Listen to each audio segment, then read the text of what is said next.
be an indie means we buck a system that doesn't want us. To be a fringe filmmaker means we don't do it for them.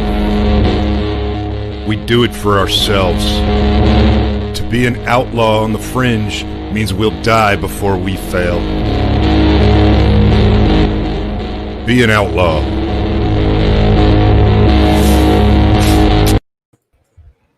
George! What? Fucking hell. We're back. Season 5 is alive. What's up? What's up, outlaws? Let me see. Can I do this? Let me see if I can do that. Oh, look what I can do now. Hey, I like that better. Do you? Yeah. Yeah, you know. That's why I get paid to produce. Oh, that's why you get the big bucks. So, a couple of weeks off, man. What have you been up to? Nothing, man. Just, literally just sitting here watching the fucking clock tick until today. That's it. I watch grass grow. I watch the clock tick down. I hate being away from the fucking Indie Brigade and from the outlaws who tune in every fucking Friday night. What about you? A little bit of the same. Taking care of a little business and spending some time with the fam. And I was looking forward to your posts and everything, see what's going on with Heavy Metal Magazine, the comic books, and new things coming to the Brigade that haven't been necessarily spoken about yet. Nothing. I mean, we don't do anything cool or exciting here. I've literally been... Yesterday, I watched Flies Fuck for like 20 minutes. Oh, you should do the lizards, not the flies. The lizards are much more interesting. You're in Florida. Yeah, you don't have lizards in Kentucky? Not where we are. We have them in the gorge, in the Red River Gorge, otherwise known as the Red. Also, the title of a film, the first film that my wife and I ever wrote together, that we're actually going to produce here soon. So that's kind of exciting. Heavy Metal Magazine, Romero Pictures, Heavy Metal, Indie Brigade, home of the outlaw filmmaker. Fuck yes. You know and we have plenty of people that are on Twitch right now. Yes. I need to get over to Twitch, and I will be chatting there tonight. I will explain right now before I get into this. I will explain what's going to happen tonight. Would you like to know what's going to happen tonight, Mr. Producer, since I've kept you in the dark like I enjoy doing so fucking much? It wouldn't hurt. So basically, here's what's going on. Welcome, everybody, to Season 5, Episode 1 of Romero Pictures, Heavy Metal, Indie Brigade, with me, your host, George C. Romero. With me, as always, is my ever-present and faithful producer extraordinaire, Mr. Joe Ridgely, sporting his, what is that? L.E. Romero Pictures, Indie Brigade hat with the wings. You got the wings shirt going, too. We no longer offer the wings in the store. We may bring them back at some point. If we do, it'll be for a couple of days or for a flash sale or for something fucking annoying that I like to do. But you know what? Let's start with the big news of tonight. The big news of tonight is we are now on Twitch.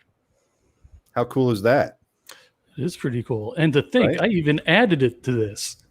Yeah, and I'm super excited to be on Twitch because, Twitch is a really great community. I've been doing a lot of research. Dino and I have been talking about it. Dean Fernando, host of the upcoming Cinephiles, and a new show that's coming soon to the Indie Brigade Network. Dean and I had a lot of talks about Cinephiles over the break. I think everybody's going to be stoked for that. Apologies that it is taking so long to get out there. Dino, I know you're watching. Remember what we talked about. I cannot wait to get your fucking show on the air, brother. Anyway, we're on Twitch. Twitch is a great community. It's extremely engaging. It's extremely interactive. And I think that it's going to be a great place for us to call home now to some degree. So I'm very excited about that. I will be actively chatting over on Twitch tonight. I will be doing that because we do have Dan Fogler on tonight. Sadly, Dan Fogler lives in the UK. So I pre-taped one of George's epic sit-downs with Mr. Dan Fogler. You all know Dan Fogler from Fogler's Fictions. He's writing some stuff with Heavy Metal, which is how he and I met and became fast friends. You guys have met some of the other folks who are some of the new founding writers of the new Heavy Metal that we have. We've had Brendan Columbus on. We've had Dylan Sprouse on. Tonight, we've got a phenomenal sit down with Dan Fogler himself. A lot of you know him from Fantastic Beasts. A lot of you know him from all kinds of stuff. The guy's been acting as long as I've been making movies and doing what I'm doing. So phenomenally talented, literally a mad genius. One of the most fun times I've had sitting down with somebody. Sadly, it is pre-taped. So the cool part about that is, since we're launching on Twitch tonight, that gives me the freed up time once we roll that interview to jump on over to Twitch and interact with everybody via the text chat and everything. So I'm very much looking forward to that. I'm very much looking forward to everybody in the brigade embracing sort of this outlaw move that we're making to go to Twitch. Twitch started and was known, as far as I know, as primarily a gaming outlet for people to stream their games, which will be coming. We will be streaming Call of Duty sessions with me and Grieco and our own Drone Jesus and Sean Smithson and a few other people who have joined the brigade regiment on Call of Duty. So we're very excited to bring some of those to you in between shows, because that's a whole hell of a lot of fun to listen to us during that shit show. But it's a great community. There's a lot of there's a lot of interaction. There's a lot of cool things for members of the brigade to get involved with. We're eventually going to have custom emojis and all that other stuff. So it'll be a way for us to help to kind of spread that outlaw indie brigade message and infect Twitch. Anyway, they've recently started through quarantine. There's been a paradigm shift with Twitch, and we're excited to be a part of that. So very thrilled to be on a new platform tonight, one that is a little less restrictive than our current platforms. So you'll start to see some Twitch exclusive content from us. Joe is twitching right now. Good night. Love you. Bye. Let's see. Putting the laser light on here on the walls. I know. I saw that. Usually, I'm the one putting a dot on your foot, on your head. Yeah. You just don't know it's me, George. What? I've got wood. I know you do. I do too. I actually set it up. I have a beautiful display of mine right over here that Sean Smithson made, because I was actually changing up my camera angle for the new season, and I moved all of it into this beautiful arrangement over here, and then I went back to my old camera setup, so you can't see it. So I will have to find a way to get that back in frame by next week, or maybe later, who knows. Well, I'm going to show off my wood real fast. Please and I'm going to do. go full frame. Please do. So first, if you guys, I'm sure George showed. Wait, who made these? Where'd you get these? Sean Smithson. I am sorry, from Smithson's Creations. Yeah. The detail in this, I know George showed it off a few weeks ago, but it is 3D. It is freaking amazing. Mm-hmm. Very cool. For those that know me, and you can see by my background, I am a huge Superman fan. And wow, that one came out great. Didn't it? It's freaking awesome. Yeah. Oh, what else we got? He's a monster with that laser. Isn't he? And then the original wings, which I absolutely love. There are only 3 of those in existence, by the way. You have one and I have one. And there's a third one? Yep. Would have to kill them to get. Oh, okay. Now I don't know if this is going to show up very well. I'm glad you had all this stuff staged and ready to do conveniently. Oh, now I can't see. And this that beautiful came out great cutting board, which the camera doesn't do it justice. I actually left the plastic on, which I shouldn't have, but it is beautiful. You can't cut on it with the what, Joe? It's like a piece of art, though, man. I don't know if. Oh my God! Sometimes I fucking wonder about you. I've been using the one he sent. I showed off the one that he sent me on Facebook. Mine says Romero, and it says "Food used to be dangerous," and it's awesome. We use it literally every day. You can't destroy them. He did such a great job. Dave's saying he got a rock. Oh, Sean does do. Well, David, the googly eyes for the rock, they're on back order. You'll get those in 6 to 8 weeks. Ooh, is this a thing? Copyright issues aren't restricted? in Twitch? Yeah. Look, Dino's like our ambassador to Twitch. Really? That's good stuff. We're going to be doing some very cool shit on Twitch. I'm also noticing that I seem a bit red this evening. I'm going to see if I can't fix that while you were pissed off that I was sporting wood.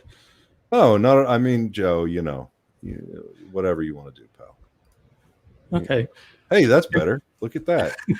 Continuing on with, and we didn't plan this, so I'm just going to talk real fast. It is 9/11, ladies and gentlemen. Everybody, remember, please. Yep. And sorry, just had to throw that out there. No, I'm glad you did. I'm very glad you did. One thing I did a few years back was I bought some artwork. I bought the ink, and then I bought the color version, and the proceeds actually went to the firefighters and the police officers, I believe, but I don't know if you're going to be able to see it. Oh, that's really cool.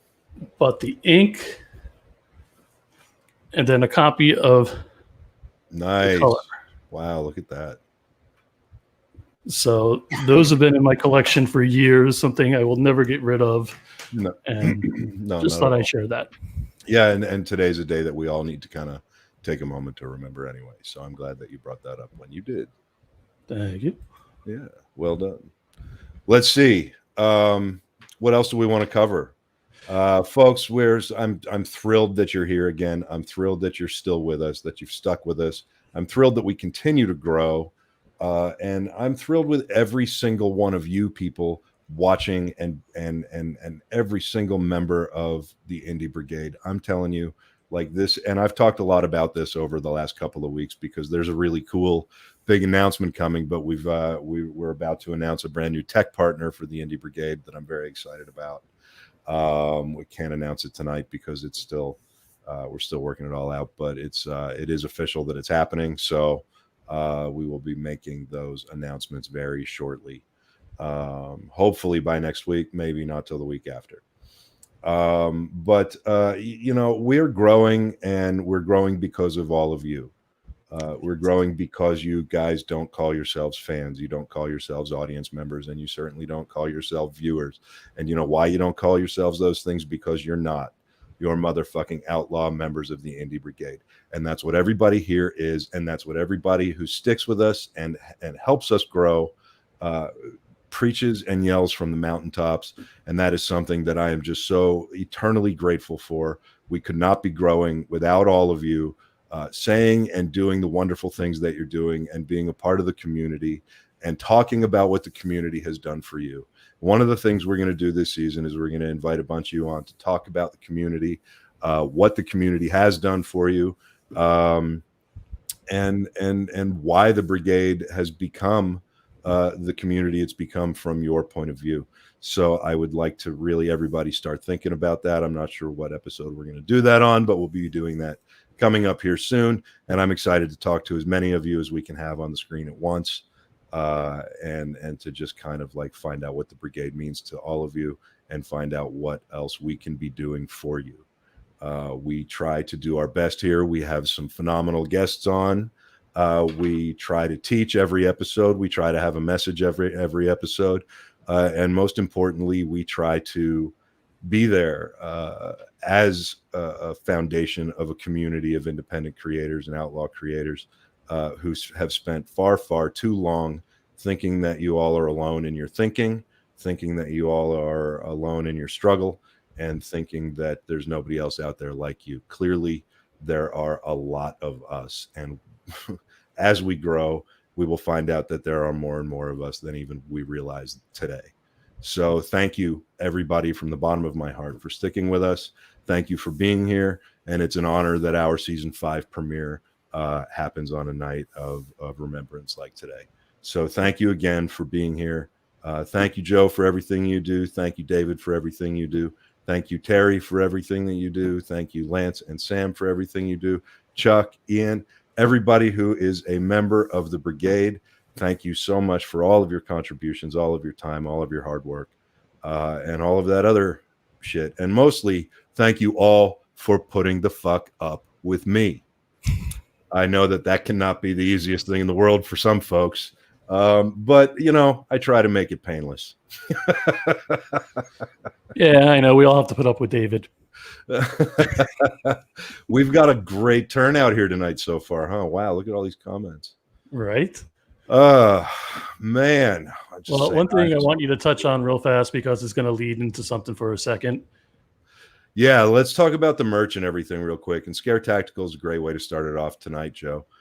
Scare Tactical Gunny, actually, John McLaren, our very own Indie Brigade Gunny, who is with us every week now. He just got his Scare Tactical shirt today. I think he got the Thrill 'em All shirt. There he is. Boom. Yeah, Gunny, look at that. That's what I was leading into. Well played. Yeah. So one of the things, Gunny and I met a handful of years back, and one of the things that we do here with the Indie Brigade, unofficially at this point, but working very, very hard to get to the official part of it, is the Veterans Compound. The Veterans Compound is about to be a 501c3. There is just you want to know what I did over the last 2 weeks? I pulled my fucking hair out, and I got into all kinds of arguments with people over the fact that I'm still waiting on that designation letter, but that is now, I'm told, coming. Scare Tactical itself is a line of clothing that we offer in the romeropictures.com/merch store.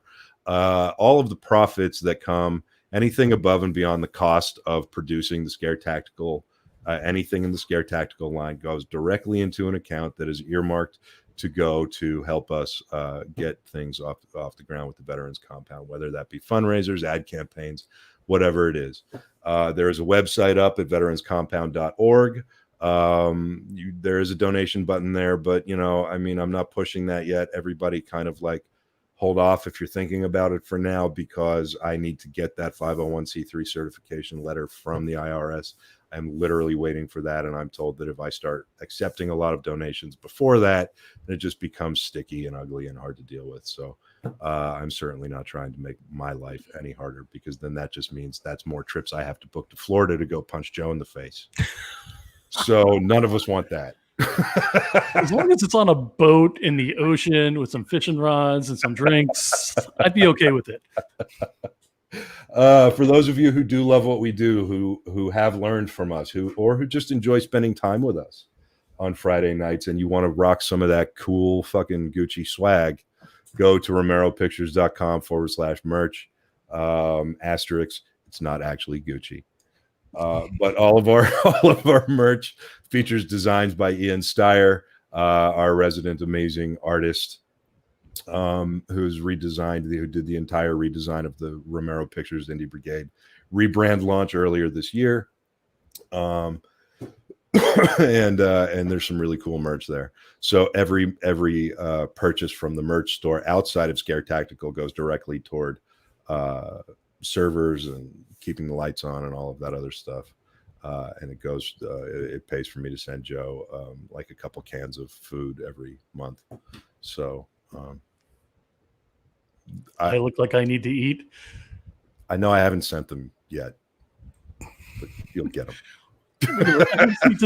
What did I do?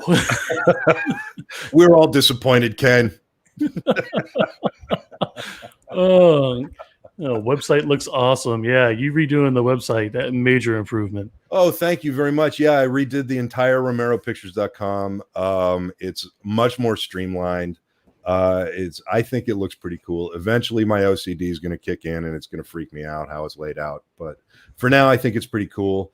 You can find out everything that you want to find out about me, about Romero Pictures, about the Indie Brigade, about everything that's going on with heavy metal, about Cold Dead War, which, by the way, this script, if you guys remember when I first wrote it and kind of showed it, it was like, hey, here's the first, script, and it was super thin. Well, then they sent me the pencils.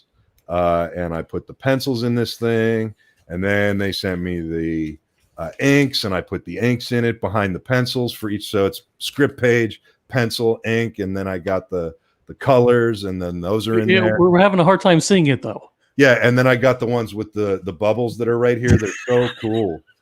They're so fucking cool. This is my favorite one right here.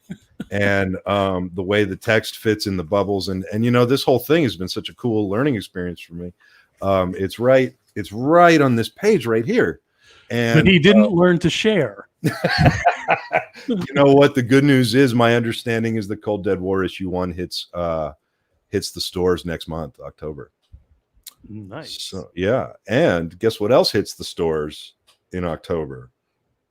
Another heavy metal magazine. Yeah, but guess what makes this one special?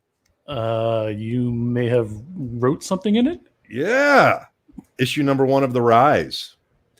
I've been working on getting this story out to the public for over a decade of my life, and the issue number 1 comes out in October's Heavy Metal. So literally nothing could be filling my heart any more than everything that's going on in my life right now. You know, I'm a very lucky guy these days. I've got a beautiful family. My beautiful wife Rebecca is watching tonight.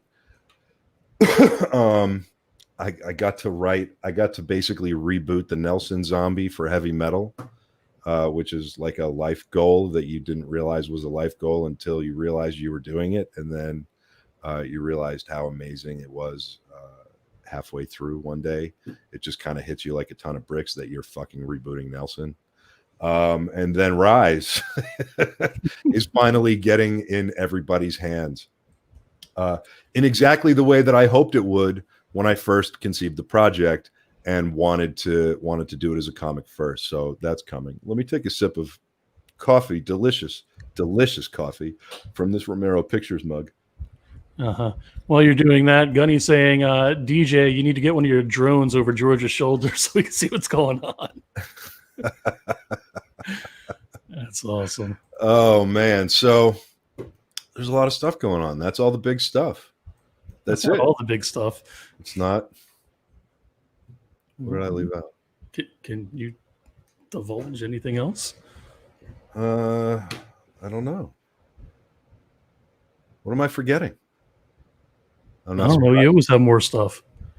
I'm not surprised I'm forgetting. There is something I'm forgetting, isn't there? Fuck. You're going to have to message me.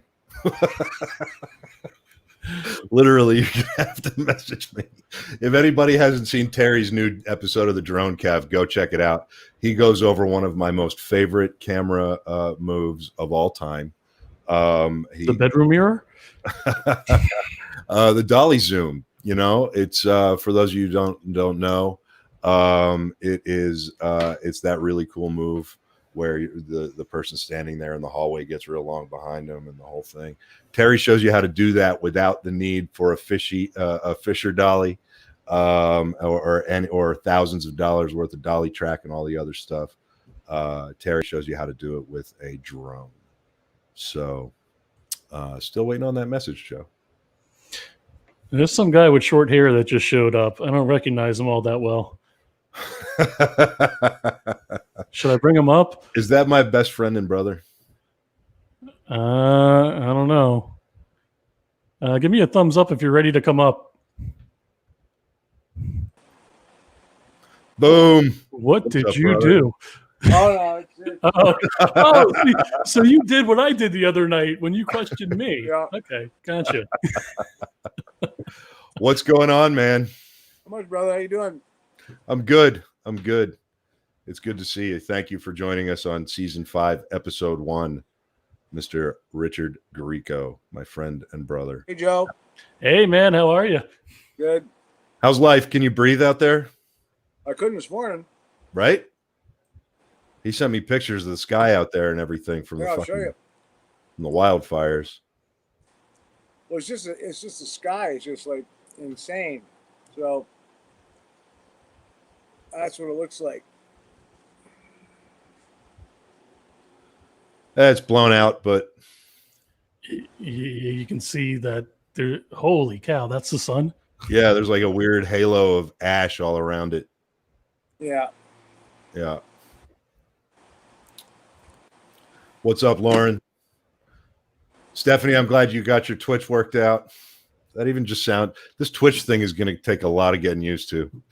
You know, at first we had more people on Twitch. Right now, Facebook's taken over, but they're almost neck and neck. Yeah. Well, I'll be chatting on Twitch in a little while. Grieco, what do you think, man? Season 5. What are your thoughts? We're still here. People are still paying attention. Yeah, I think season 5 is going to be a good season. I think all the stuff leading up to this through season 4 and stuff we've been doing, and I think it's going to culminate into a lot of good things, a lot of good things to talk about, and a lot of good things happening. I mean, it's funny because there's a lot of good, positive things happening it could be big deals, and it's just.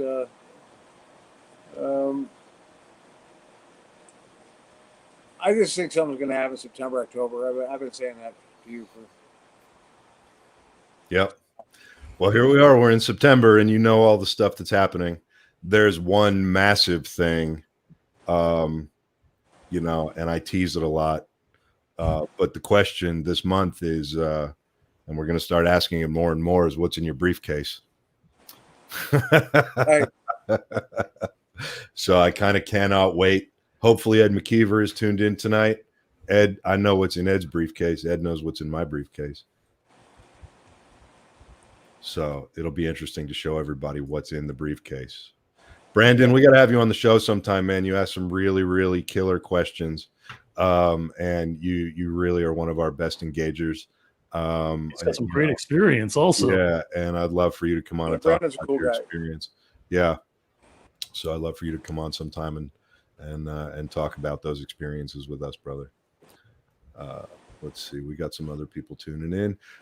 We've got Grieco show, Fragments from a Dirty Ashtray, coming up very, very soon. Richard, you came on at the end of last season. We talked a little bit about it, just kind of did a little dry run, just a little test one night. But, we've got our full audience here captive tonight. So maybe we can recap that for a couple of minutes. And because, what I loved about it was that,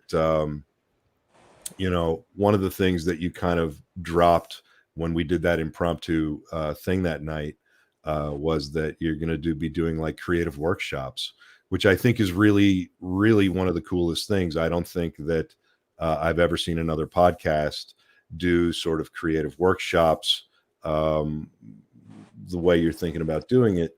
And I don't know if you feel like talking about that at all, but I love the idea of bouncing creative back with people who tune into your show and kind of helping people break out of that thing that might be stifling them. And I know that you and I have talked a lot about that, and that you recently broke through some creative stuff. You want to maybe talk on that a little bit or riff on that a little bit tonight, or? Well, I think a little bit about that is people, especially in the indie world and stuff like that, and any creatives out there, they're stifled or whatever, and like I always say, it's just taking that first step. I mean, sometimes you say, well, how long did it take you to paint that painting? And you go, well, about 4 months. But actually, it took like 4 days just to get to that point of actually painting what you have to do. Same with songs, same with movies, same with writing. Also, people have questions. The name of fragments is also another name for poems, fragments, and it's a kind of a fun little snippet we could do each show with people coming up with, like if you say, you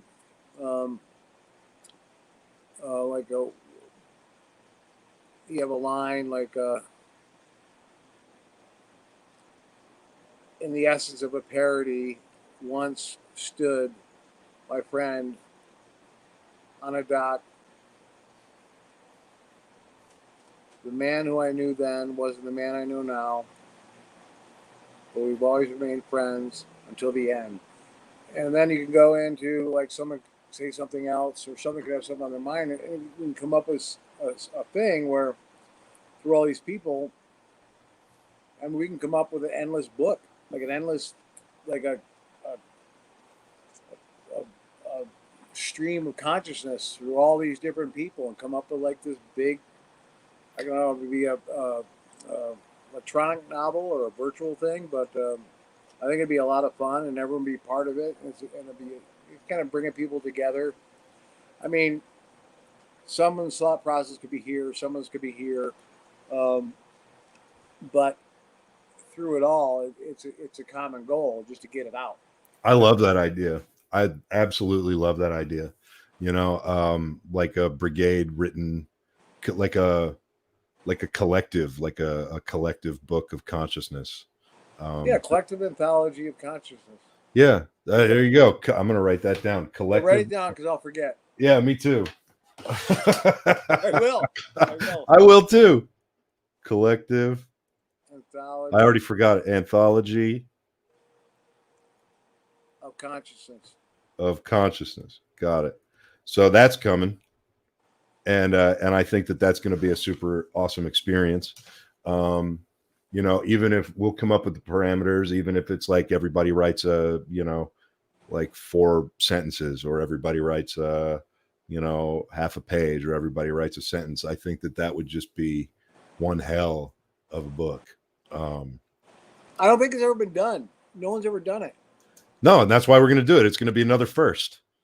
Just like when we did DEF CON 1. Remember that? Really cool. Yeah. So we're all about the first. Everybody get involved. Yes. Yeah, that was March 28th to 29th. That predates every single other online convention. I know, right? You know, we're all about the first here. I love this fucking idea, though. I love this, and I actually have some other thoughts about it that we need to talk about so that we can trademark and copyright and all that shit. But I can't wait. And as soon as the stuff comes through from our new tech partner, you guys can expect a start date for Richard's show.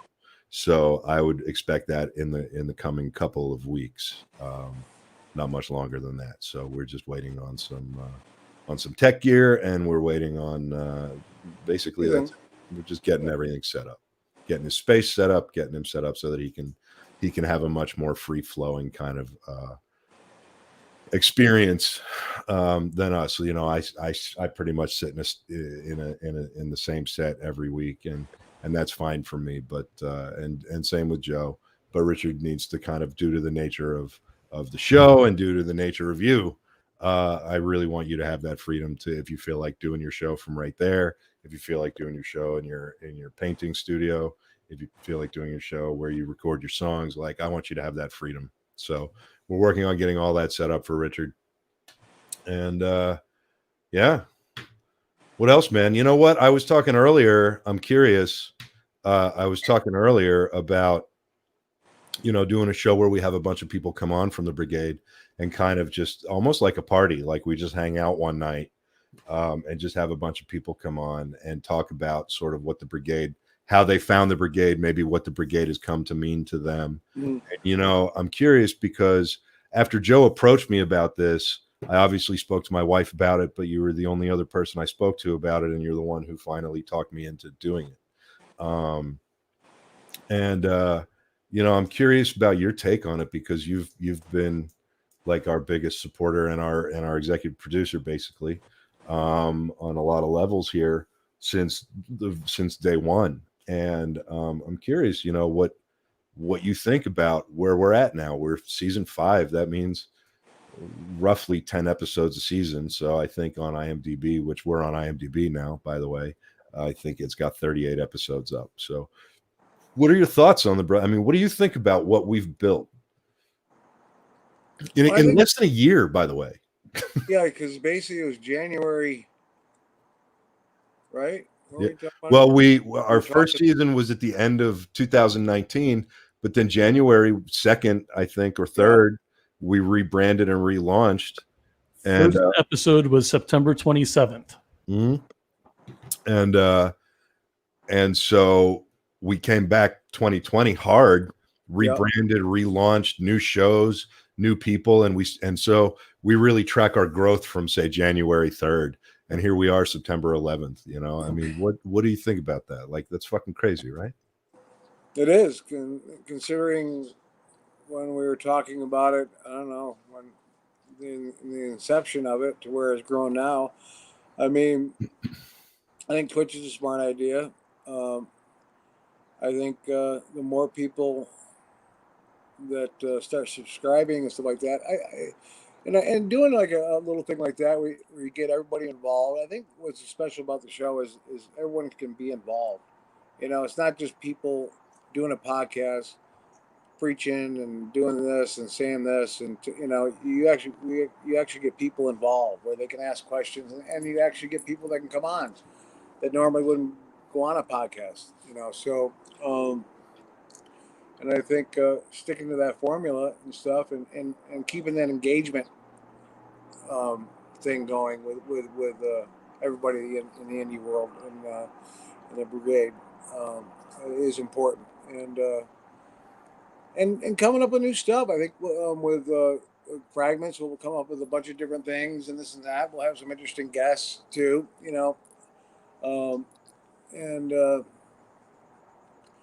but I think as a whole, I think we're coming up with a pretty good network here, and it's funny how these things work, because they kind of go and go, and then this is kind of going, and now it's going up, and there's going to come a time where it just kind of goes through the roof. It's strange how that happens. Well, that's the hope, man.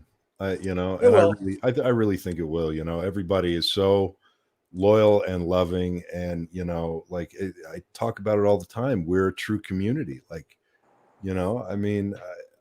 I get messages from members of the Brigade telling me how they messaged some other member of the Brigade and now they're working together.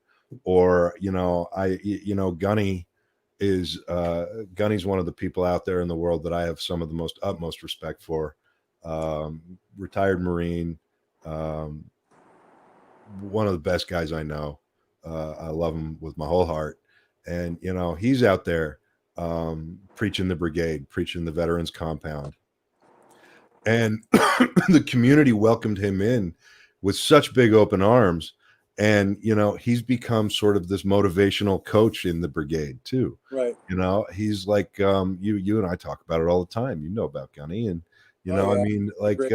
he's just the stuff that he does. And the fact that he seems to always be available to people who, it doesn't mean everybody in the Brigade can just message Gunny, but there's a handful of folks that, Gunny has reached out to and developed relationships with, and, and I just get messages all the time about how wonderful he is. And it just goes to show you, we're a community of really good people who really want to see everybody succeed.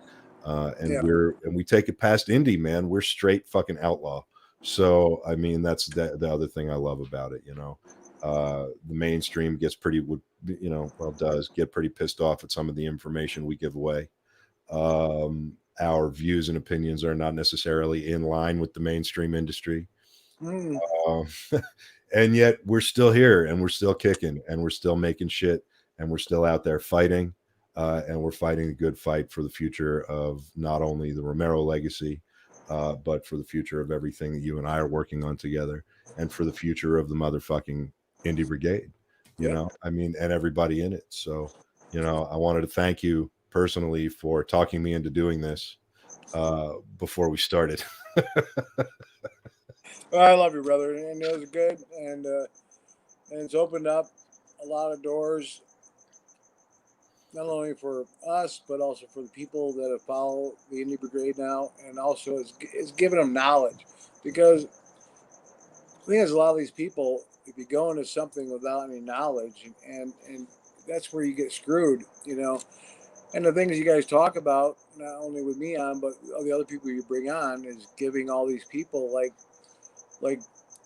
you're basically giving them gold, that they can go into a meeting or go into a pitch or do their script or go about the right way. And whereas, before they might have just been needy, gung ho, calling people, nonstop.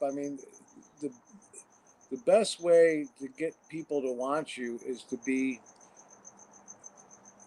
attainable, but not that attainable. Yeah. You know what I mean? They can get to you, but don't, if someone calls you, don't call them back right away. We talked about this last season too. What it's kind of like that whole, how long do you wait after meeting somebody before you follow up, and what's the right way to follow up, and what's the right way to reach out. These are the kind of things that you're talking about that we go over almost weekly on this show. From from pitches. Our last three, we had to cancel our season finale, our official season finale. So our de facto season finale ended up being the third pitch session. And Right. You were part of that. And we had 3 episodes where we had some members of the Brigade come on and practice their pitching. And I think that we gave them really good advice. I mean, obviously I don't like to think that I give bad advice, and I know you don't give. I know that you give great advice. So, I mean, I think that we helped some folks with those. Not only the people who came on, but I think also the people who stuck with it and watched. And that's a good example. Forum. You know what I mean? Also put them in a forum where they're on the spot. They're not in their living room or kitchen. You know, they're on the spot with a bunch of people watching and in front of people that know their shit. You know, so if you go into a pitch never experiencing that, then I mean you're in for a big awakening. You know, because I feel for everybody that hasn't pitched anything and goes into a meeting with like 7 people that are just staring at them. That's what happened when I went to my first pitch meeting with no experience. Yeah. And they literally did what I did to people on the show.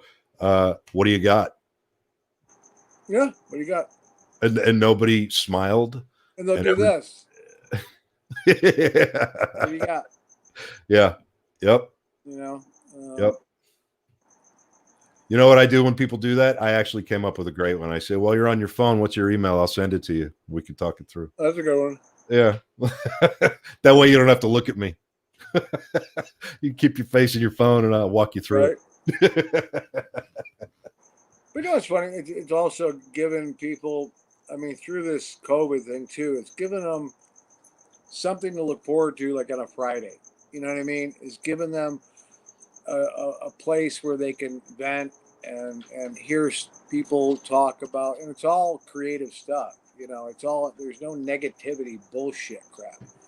You know what I mean? And and basically, you know, I mean, I look forward to every Friday. I mean, it's something where it's knowledgeable, it's fun, it makes you think.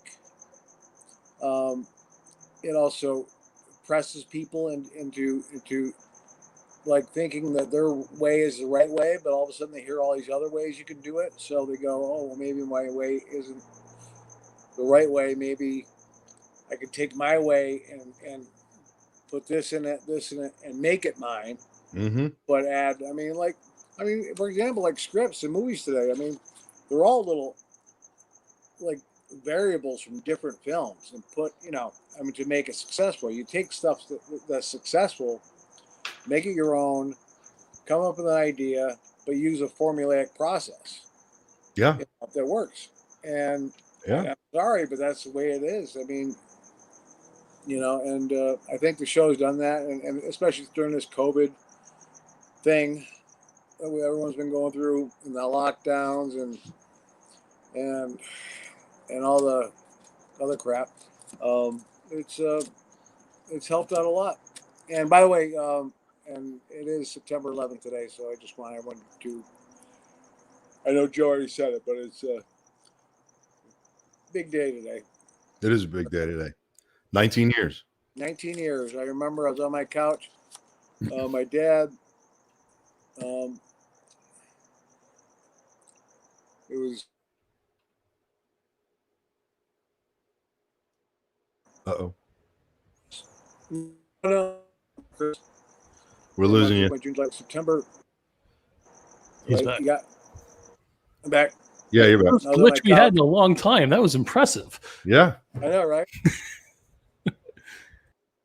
And he called me to turn the TV on. It was 6 a.m. I'm like, wow, what's up? And I saw it. You know, so, but anyways. Yeah. I'll never forget it. It does help out a lot of people, and it's just a show that's different than other podcasts out there, and it's a show that deals with real people, real creatives, and talking to people like people, you know. That's right. And that comes from me. It comes from the fact that there's not enough of that in the industry. You and I always talk about actually the community, the sense of community that used to exist coming up. Like you told me stories about hanging out with members of different bands, and everybody would throw out lines or song titles, and the next thing you know, one band would do the song, and nobody got pissed off because it was truly creatively collaborative, and it was the same way with writing with me, and it was coming up, and it was just hanging out with people and bouncing ideas off of each other. And then that all went away. And now it's this world, this mean fucking world of online where everybody's on this side or that side, and everybody's right and everybody's wrong and all this other bullshit. And we don't have any of that in the Brigade. We don't judge. We welcome everybody. We don't take political sides. We don't take religious sides. We don't think anything like that. We are here for the purity of creative expression through all the arts, basically.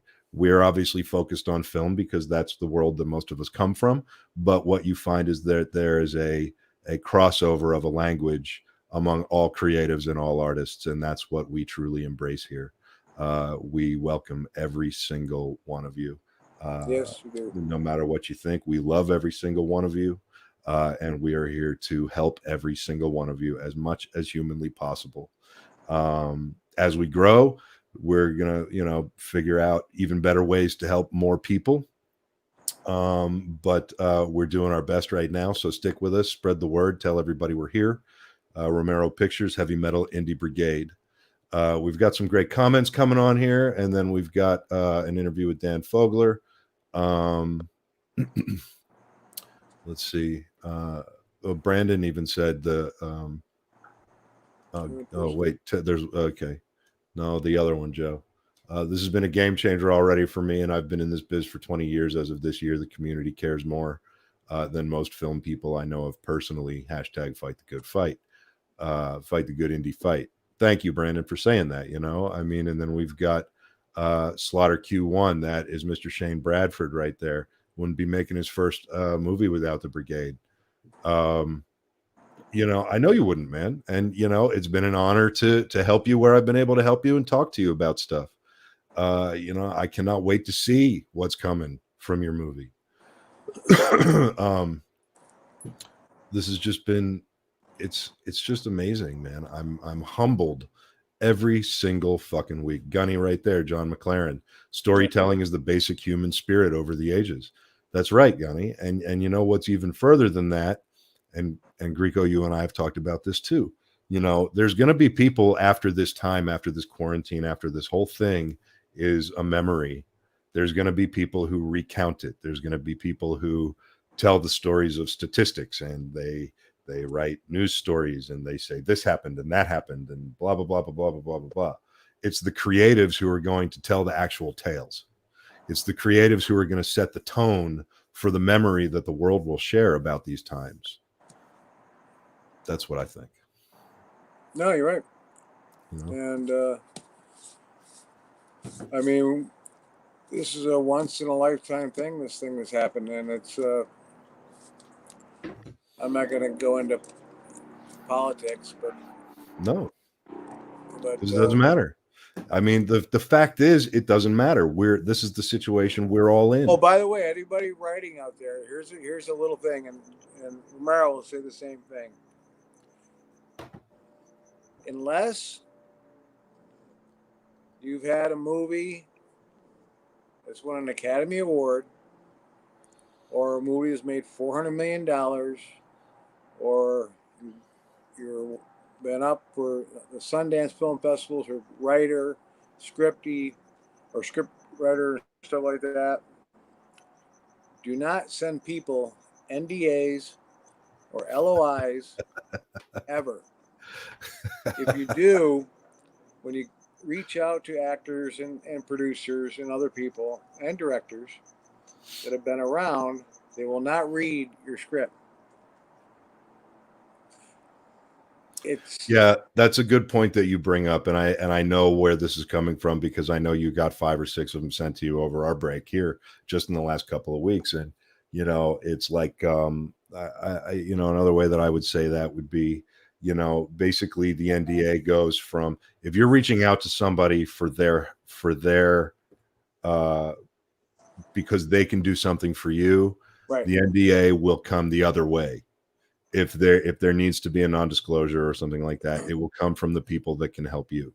It will not, it's especially when they're reaching out, when they reach out to a name, sure. They want you to sign an NDA or an LOI, yet they're looking for your name to actually raise money to make their project. Right. So you can always reverse it and say, well, okay, I'll sign your LOI. You give me this amount of money before we even start. Right. You know what I mean? So, yeah. I mean, it's just kind of just throwing it back in their faces. And it's a rookie move. Yeah. Can you guys do me a favor? For those who don't know what those are, can you please explain to them? Oh, yeah. NDA is a non-disclosure agreement. The idea being that most proper non-disclosure agreements are mutual. So they basically preclude either party. But what happens a lot of times is somebody will send me a script and they'll say, and I had one guy send me a script and a non-disclosure in the same email. And if you're gonna send it, try to send it. But the fact is that you don't want the person you're going to. Maybe this is the best way I can put it.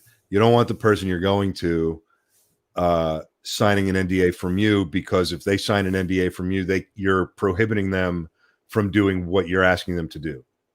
So if you come to me and say, hey, sign this NDA and read my script, and you want me to produce your movie, by signing a non-disclosure, you're preventing me from doing what you're coming to me asking me to do. Yeah. An LOI is a different story. What's Gabe saying? Been writing a book on Tourette's for 8 years now. Would love to make my film using stuff. I love when filmmakers. Been writing his book on Tourette's for 8 years now as a memoir of his life. Would love to make a film using his story at some point. I love when filmmakers make films coming from personal experiences from the heart, as it's more sincere and more true effort is put into that, into at the very least the story. You're absolutely right, Gabe. And you know what? I'm fucking proud of you for writing that story, brother. And that's got to be a hard story to put out there, and it's got to be extremely personal. And that takes balls, brother. That's an outlaw move right there. And then just to wrap up, the LOI is the letter of intent. So if I want to go make a movie, if I want to go pitch around Booker, a reboot of Booker, starring Richard Grieco, then I would need to get Richard to sign a letter of intent to me saying that he intends to do Booker. Now, there's going to be reasons why he's going to sign one if I ask him. Those reasons can be anything from money to the fact that you believe I'm the right guy to go get it done, and anything in between. But these are the things that we're talking about when we throw these terms like LOI and non-disclosure agreement out there. Shopping agreement is another one. I actually want to do a whole episode on different types of agreements and legal shit for filmmakers. I got to find a lawyer willing to come on and talk to us who's not going to charge me $1,800 for the hour. Right. Hey, come on my show. It'll be great for your law firm. Oh, I could totally use the exposure. That you have them on and then you get a bill. No, I know, right? Like, dude, why can't we just bill people? We can't, but lawyers can. Should have been a lawyer. Should have listened to my mom and been a lawyer. Can you see me? Yeah. Because I can't see you. You're spinning. I'm spinning? When your actual person isn't spinning, but you spin me right round, baby, right round. Yeah, we could see you and hear you. Yeah, we're good. Well, listen, we gotta get on with the show. Richard, I love you, brother. Love you. And thank you for coming on tonight, season 5, episode 1, brother. I'll talk to you in a little bit. We'll hop on, play some Call of Duty. Sounds good, brother. Joe. Good night, man. Good seeing you. Good night, brother. Later, brother. That was pretty cool, man. Yeah, man. Grieco is the truth. Absolutely. We're going to make t-shirts that say Grieco is truth. What is that? Linda Blair was the first to spin. Okay, fair enough. I fucking love our members, man. I love Absolutely. the Brigade. I can't wait to hop on over to Twitch and see what's going on over there. I'm going to do that here in a couple of minutes. Yeah, I feel off. I'm not supposed to be on this side. Get used to it. It's season 5. We're changing sides. We're changing sides, Joe. Changing sides of the bed. The bed. What? Huh? Oh, listen. So, are we ready to do this? Because I think the Fogler interview is just awesome and super fun, and I can't wait to share it with everybody. I am sorry from the bottom of my heart that we could not have him on live, but he is in the UK, and the time difference just was not working out. I've been trying to work out a time with him to have him on live, but I mean, I think it's like 2 or 3 in the morning where he is now, so I can't ask him to stay up and do that. So, but we did pre-tape a really great sit down. And before you do that, everybody, you have the opportunity right now. Head over to Twitch, Romero Pictures. George is going to be chatting while this is playing. That's right. That's right. So you have every opportunity. Go to Twitch now. Romero Pictures. Is Twitch like, heart, or follow? I forget. It's follow and subscribe. Okay. I think I'm still learning. I'm still learning Twitch, so I'm really excited about it. But I'm still trying to figure it out. So no excuses. Get over there. If I can do it, if I can fucking do it, I know you can. So you never messaged me about the thing I was forgetting. Did you forget? Who are you? Yeah, I forgot. No, I was just busting balls. There's always something additional that you usually say that you want to talk about, but you can't talk about. Oh yeah, well, there actually is something I forgot to mention, and I remembered what it was, but I'm not going to talk about it now. So see, kind of like that. It's pretty fucking cool, though. Anyway, you just have to come back next week for that one. I can't just give away all of everything on the season 5, episode 1. Season 5 is alive. Well, no shit, especially since Lance is watching now. Oh yeah, did I say we're on IMDb? That was another big thing. That's finally huge. Yeah, we have the Romero Pictures Indie Brigade is all up on some IMDb. Hey, I'll tell you what. After this plays, maybe we could pull that up on here. Yeah, sure. Yeah, that'd be great. And then what we can do is the link to the IMDb is on our Facebook. We'll put it on Twitch. We'll put it on everywhere we put it on. Do me a favor, please go click through it. Click on everybody who's listed on the cast. Make sure that you actually click their names. That helps everybody's IMDb ranking. Just another thing that we can do, however small it may be, for our community. But make sure you click all of us. Click Joe. Click me. Click David. Click everybody's IMDb, because what that does is the more clicks we all get on IMDb, the more we start popping up on the IMDb algorithm, and that helps us get the word out even wider. Because as we rise in that algorithm, we end up making news stories on IMDb. We end up getting recommended and suggested by IMDb. So please go and click on all the episodes. Click on everybody's names. Go down the cast. You'll see everybody who's ever been on it. If you have been on the show and are not listed, or if you were on an episode and not listed, please reach out and let us know. We will get you on there. Message Joe, not me. And we'll get it taken care of. Actually, message RPIB, message the Indie Brigade page. Yeah. So do that. And I love every single one of you. And with that, we're going to get into the Fogler interview. So are you ready, Joe? Yeah. Hold on one second. You want to pull it up and get it ready there? All right, here we go. Why don't you go ahead and roll that beautiful bean footage? I am going to do that now, and then I will expand it.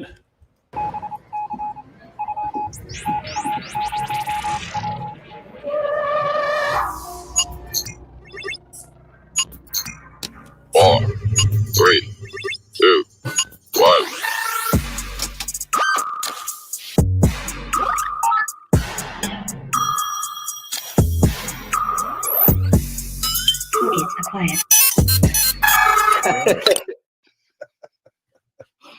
So how are you doing, man? Thank you for sending me your books, by the way. They're fucking amazing. Oh, man. No, it's my absolute honor. I want to get you on my podcast. I'm doing these video casts now for the 40 experience, and I'm thinking maybe I'll get you and some of the the fun heavy metal guys, and they're all awesome. Each one of those guys is great. All the creators and people who are producing behind the scenes, everyone's just so cool, man. It's like Animal House or something. And, right?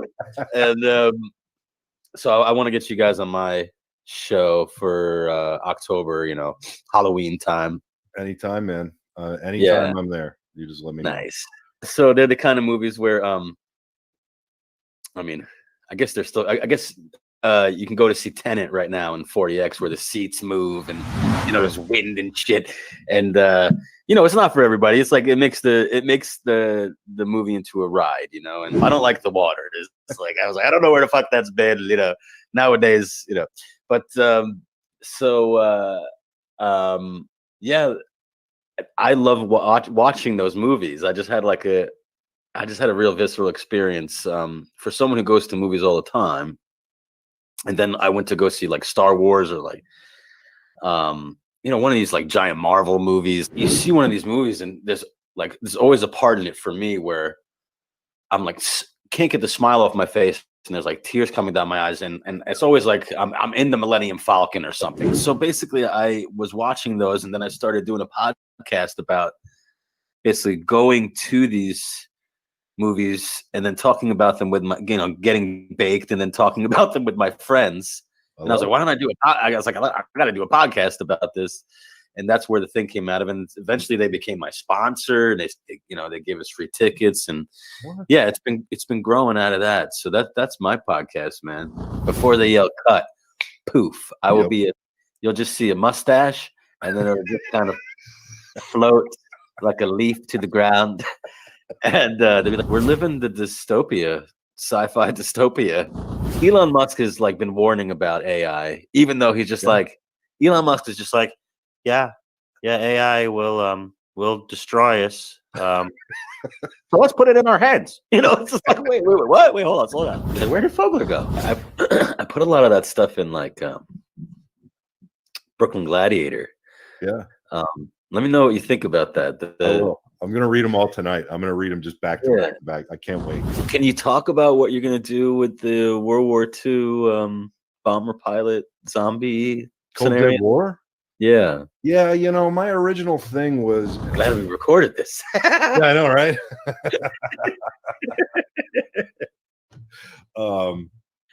Well, I guess we probably need to maybe actually do some, like, interview questions because I'm not going to put our brainstorm session out on the podcast. You had like parents that were all about it, like go fucking be an artist. My dad wanted to be an actor and he went to the Fame School in like LaGuardia in New York. He went to sophomore year and this was like the 50s and my grandparents came to see him in a play. And he was like, so, what'd you think? And they were like, you're very good, but your science scores are better, so you're going to be a doctor. and like in those days, you listen to your parents, I guess. And he was like, all right, I'll be a doctor. And he's a great doctor.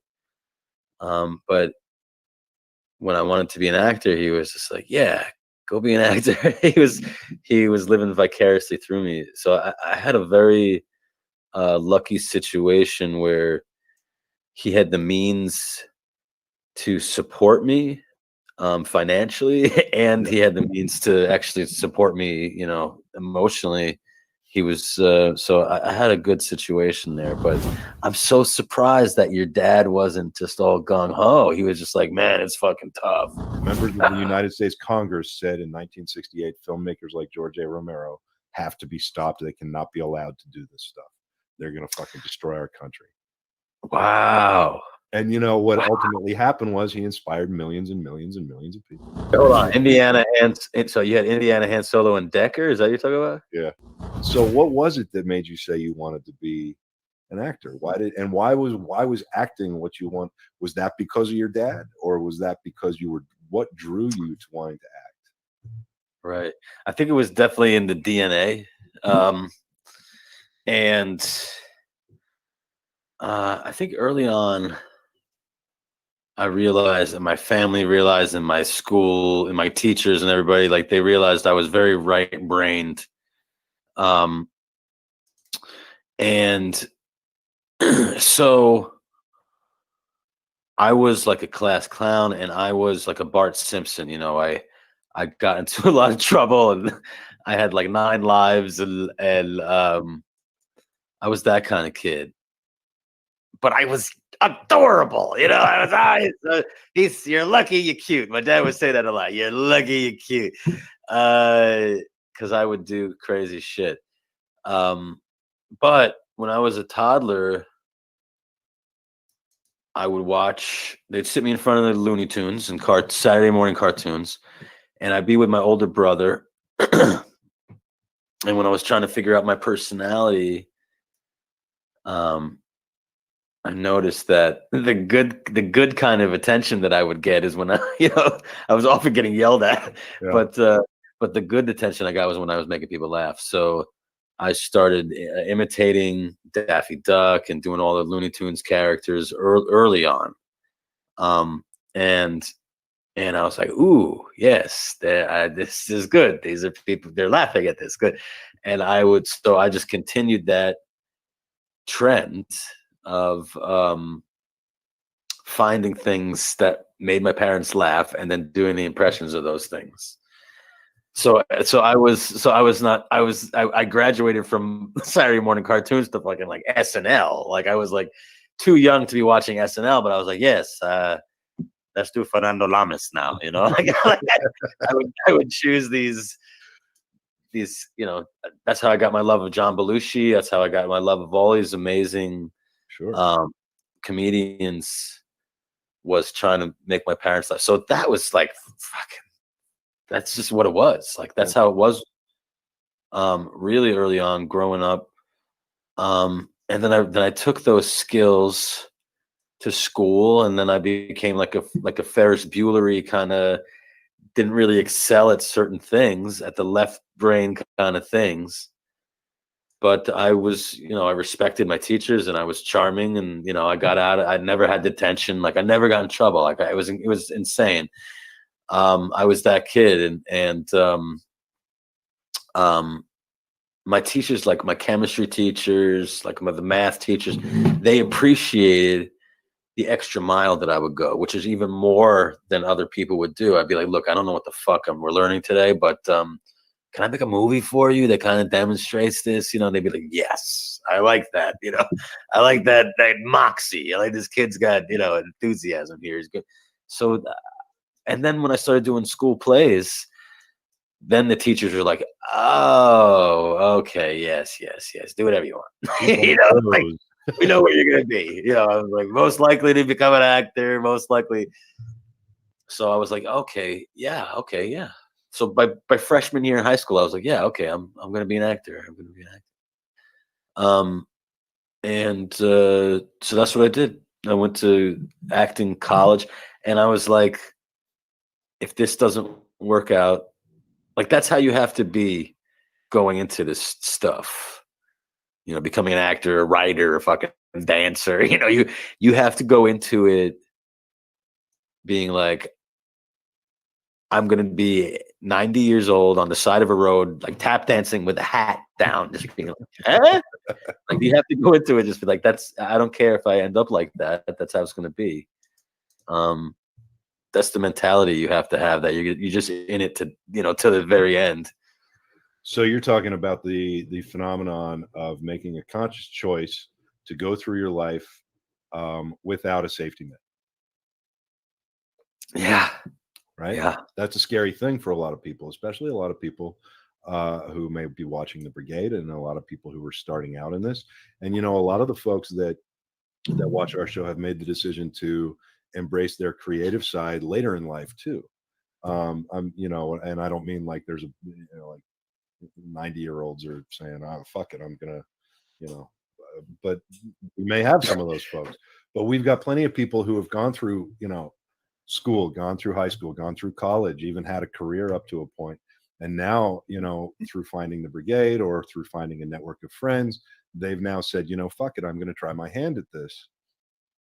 Yeah. And, you know, it's such a, this is the safety net thing is an interesting thing I want to key on because, you know, like I made that same decision when I was very young too. And I was 17 and I made some decisions that, you know, at the time, even I thought, well, Jesus, this is fucking crazy and stupid. You took a leap of faith into your future, into a completely black void of your future, right? What do you think going into that kind of dark void of the unknown? What do you say to somebody when you have to tell them you've got to get rid of your safety net? Like there's nothing but hard ground below you. Go forward anyway. How do you get what do you say to someone? Like, how do you tell somebody to do that? If you have to tell them, then they just gotta feel it. They gotta know it. They have to have, you know, this. I didn't have a choice. Like I was either gonna succeed at this or die. Like, or you know, I was like, I could become like a sculptor. Like I like sculpting. Come on, like what are the odds of being successful at that? Even like fuck, I didn't know what else to do. So something that what do you tell people? You just, it's something that if they're not already being told from their own gut, if they don't have like this like fucking fire, this monster in their belly that they have to feed, or else they're gonna fucking wither and die. Like that's like my friends I went to this acting conservatory, Boston University, which started with, it's fucking crazy because they have this cut program. One of the most stressful things I've ever been through was this cut program. You start with like 50 kids. By sophomore year, you're down to 25. Oh, bam! Half of the kids are gone. Yep. Okay. It's like, holy shit. And, you know, that's basically a microcosm of the rejection of this business we're getting into. And then by the time we graduated, it was down to like fucking 19. Mm-hmm. I think I graduated with 19 people in my class, and that was freaky. And I'm the only one out of those people that's working today. Maybe there's a few other people that were working here or there. Maybe there's some people working regionally, like in like, you know, regional theater or something. There are a lot of writers, but I'm the only person who graduated an actor and is making it as an actor at this moment.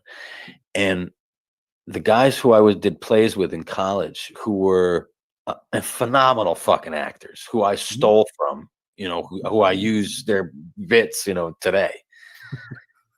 They say, like, fuck, man, like, you know, I just didn't, I didn't have the endurance. I didn't have the fucking, I couldn't do the long haul. And I always tell them, yeah, but fucking, it's never over for an actor. Right. Because, I mean, I guess for a lot of professions, but writing, you know, I think a lot of the arts, it doesn't matter what fucking age you are. George C. Scott. I always say George C. Scott, man. George C. Scott was a young actor. He's fucking killing himself, you know, beating the street, auditioning his brains out, got nothing.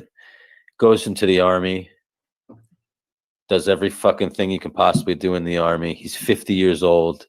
He's fucking digging a grave. And he's like, I'm too old for this shit. And he goes to become an actor at 50 and becomes one of the greatest actors of all time. And wins Academy Awards.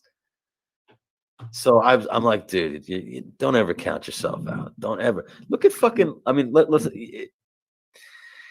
Daniel Day-Lewis talks about acting is like boxing. Like, look at fucking Tyson right now. Like, no, right? He really Shark Week. no, he looks like he's eating sharks. He looks like he's basically he was underwater. He was like punching sharks. He was underwater trying to basically figure out how to like put a shark to sleep so they could tag it or something. And then this fucking shark's coming at him. He just fucking popped it. You gotta do is just pop on his nose. Just pop him on the nose and rip his gills off. You rip his gills off. Yeah. Here's the thing that you brought up, Tyson. Here's the thing about him. The entire show was about like this was a massive fear in his life. He had visible anxiety over going down there underwater and doing it. Sure. I mean, and to watch him power through this. Anyway, I digress, but get back to your point about Tyson. No, but I'm just saying, like, never count yourself out. He looks stronger than he ever did. Now I know he's punching, he's knocking out sharks. You know,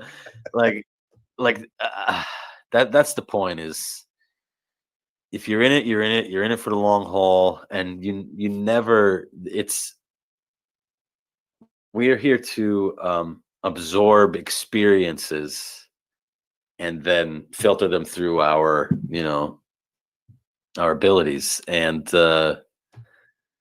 so the more experiences, the better. What about keeping that fire in the belly going, right? Like, what about making sure that because we all have experiences every day. Like, and I talked to Matt Medney about this on the show one time, like going to get a coffee at Starbucks could end up being the seed that sparks an entire 120-page script, right? Yeah. We're in a world where everybody's trying to drink from your spirit cup, and pretty soon your spirit cup's going to be fucking empty. Wow. Yeah. So, like, how do you fill it? How do you keep that spirit cup full? How do you keep your artist and your inner creative fed and thriving? How do you not give up? Wow. There is no try, only do. Yeah. Just to talk about the people that say, "Well, I tried." No. You get it back on the horse and you keep going, man. There's no try. Right. There is try. What are you, just sticking your toe in the fucking water? Come on, you got to go for a swim. I tried it. Get the fuck out of here. Eat it. Just to comment on that, I love that spirit cup. That's another thing. Which is really feeding your spirit, which is going on these psychedelic journeys. I'm a major pothead. I keep the wheels greased that way. Shrooms are also a pleasant experience. I like to stick to the organic stuff. Sure. Definitely. And then, if you're not into that, meditation. Whoo, you get a good meditation going and you can tap into the collective pretty good that way. But you really have to you have to exercise those muscles. You have to take the time to meditate, and then once you get into that groove, transcendental meditation is pretty easy to learn. And once you get into those, what are they, theta waves, whatever the fuck they are, you produce your own dream waves as opposed to watching the boob tube that puts you in that state, and then it just starts sticking its own collective consciousness into your head.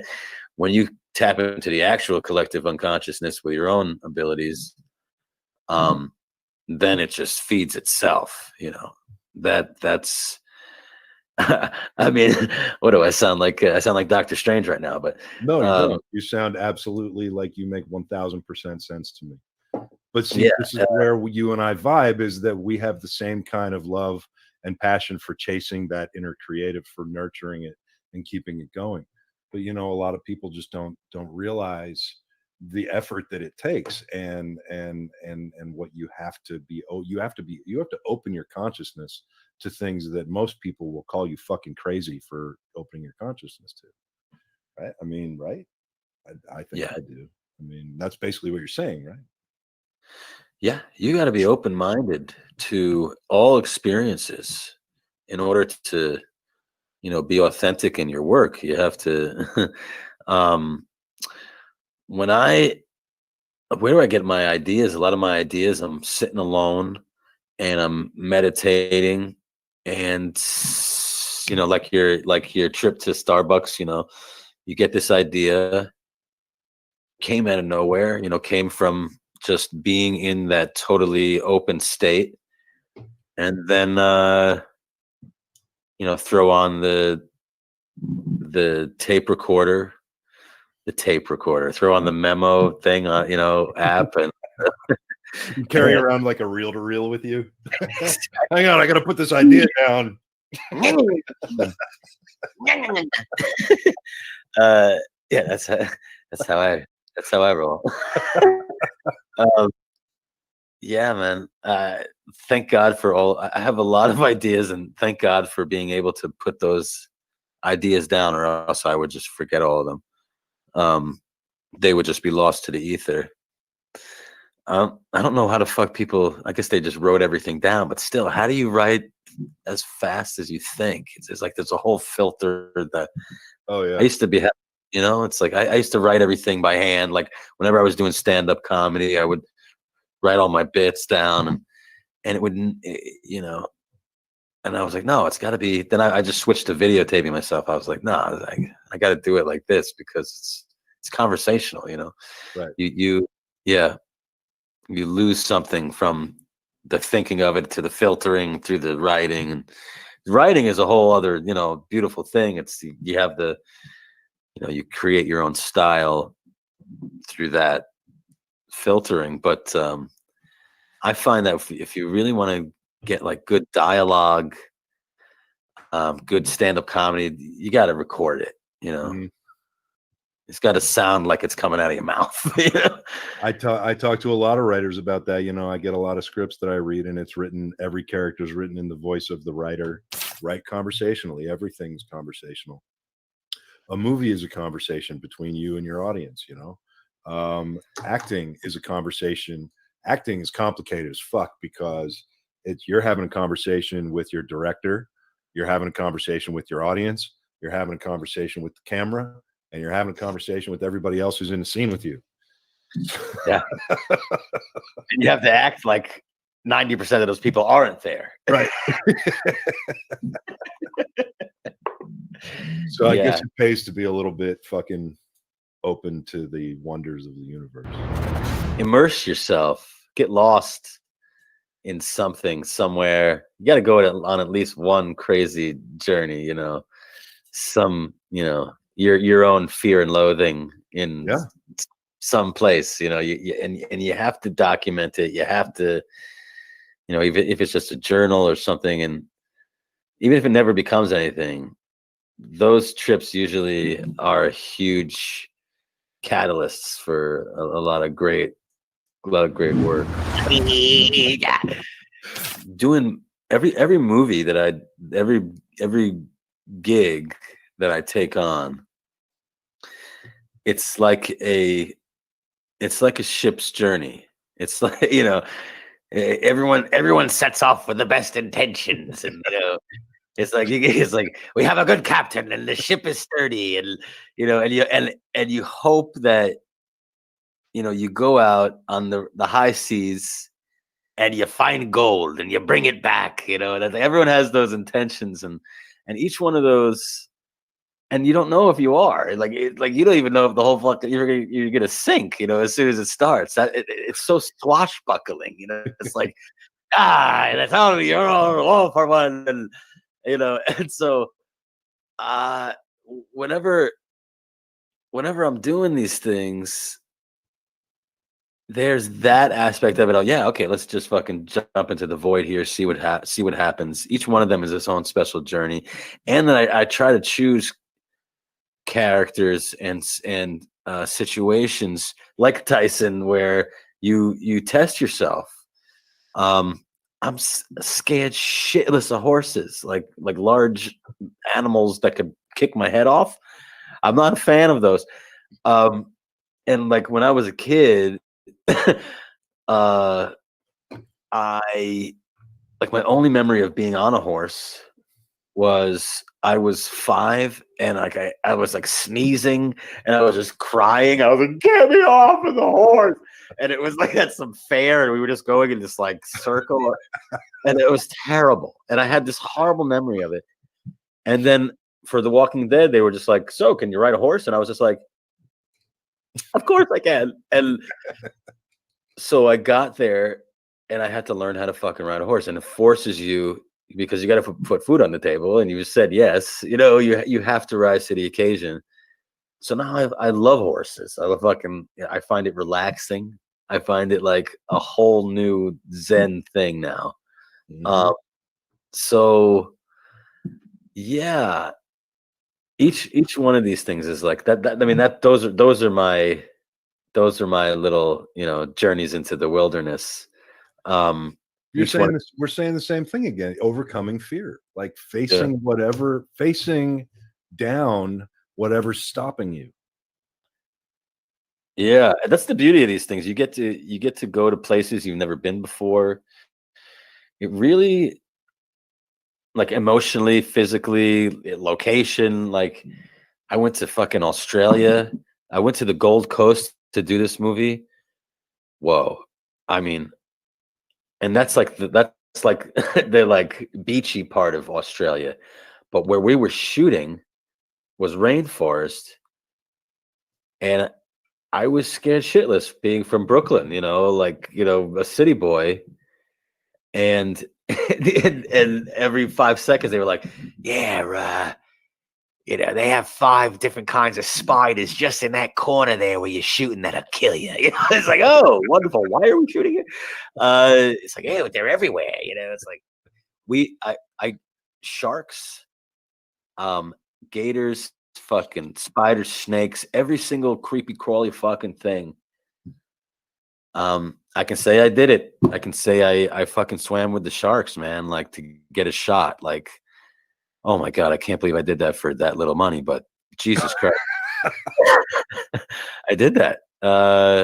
Yeah, you do these things and you gain these skills for the apocalypse, Yeah. Yeah, I love my job. It's a pretty great fucking job, man. Pretty great. It's a pretty great life, like, and that's what I keep trying to get people to understand. It's not a grass is greener on the other side type thing. It's the journey is worth it type thing, right? Like, the destination's worth the journey. Yeah, as long as you're happy, Yeah.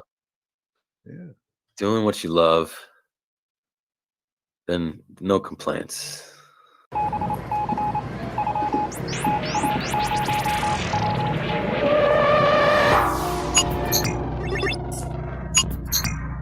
Four, three, two, one.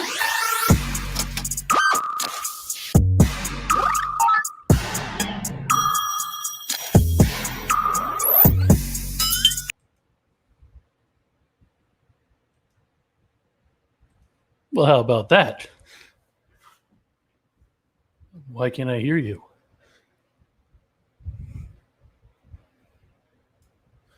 How about now? Cannot blame me for that one, sir. Oh, sure I can. All right, then I'm going to stay in this position. I'm tired from twitching. You were twitching a lot. I know. Well, I'm a man of my word. You are, definitely are. So what about that? What did you think of that? That was amazing. That was pretty cool, right? Absolutely. I fucking love that guy. He wears his heart on his sleeve, man. That's why we get along, man. I mean, like, this guy he's a mad genius. He's a creative monster. The stuff that comes out of his brain is unbelievable. I wish that I could have just aired the whole like 2.5 hours that we talked, but you could. Well, maybe after the stuff comes out that we're now working on together. So, there's this Twitch thing is just crazy. I love it, and I love that Dan did that interview with us, and I'm only sorry that it couldn't be live. And I thank everybody for being a part of it. I thank everybody for joining into the Twitch scene. I thank everybody for paying attention. Thank you, Dino. Thank you, everybody who enjoyed that time that I got to spend with Dan. And hopefully you all feel like you got to spend some time with Dan too. He's a big fan of the Brigade, huge supporter of what we do. One of the new founding creators for the new heavy metal, along with myself and Brendan Columbus and Dylan Sprouse and so many others. And great stuff coming from Dan. Brooklyn Gladiator, Moon Lake. There's some other stuff coming, and it was just such a great time to talk to him. So we mostly laughed the whole time, both of us. So it took me a while to go through the interview and find stuff that kind of just made an interview, because it was mostly just us laughing. Yeah, I can imagine you going through 2.5 hours of that and trying to get. Yeah. He's amazing. I absolutely love that guy. Anyway, thank you, everybody. That's pretty much what we got. I think we might have our very own David Lee Madison hanging around somewhere.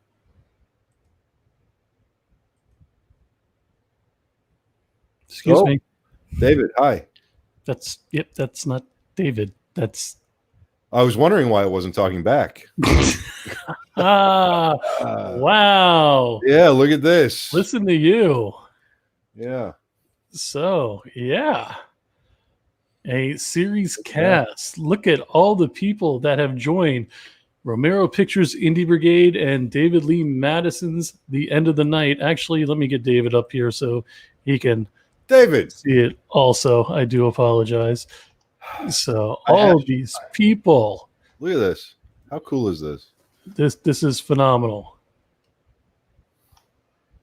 My God, it keeps scrolling and scrolling and scrolling. And one of the things that you all can do to help support the Brigade, help support everybody who's given some time to the Indie Brigade, is, like I said, please go to our IMDb, search for it, search for any of us by name, will come up. If you can't remember to search Indie Brigade, just search any one of the three gentlemen that you see on the screen, and you'll find the Indie Brigade.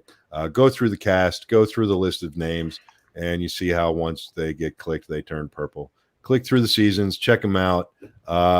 We've titled them, we've put descriptions for all of them. We have included the cast for every episode from all 4 seasons.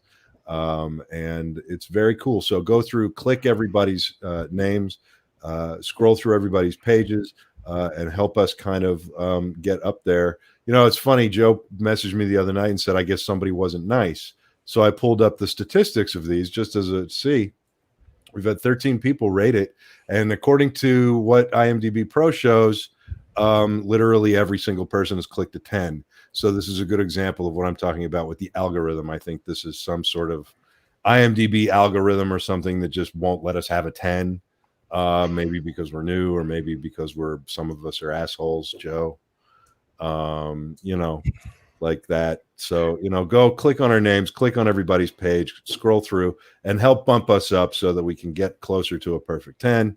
And so that everybody involved can bump up toward the upper echelon of the IMDb algorithms, get us on the home pages, get us all over the place. And please do the same with Twitch. Share our new Twitch stream, share our YouTube pages. Help us get out there. The more you share, the more you talk about it, the better it is for the Brigade. And the more people, just like all of us, who will eventually find us and get to become part of this family. Now, all of that out of the way. David, how are you, my friend? Hello, gentlemen. How are you? I've missed you.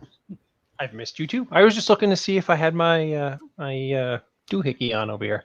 I bought a new cord, so now I can have my headphones behind me and look cool again. Yes. Nice.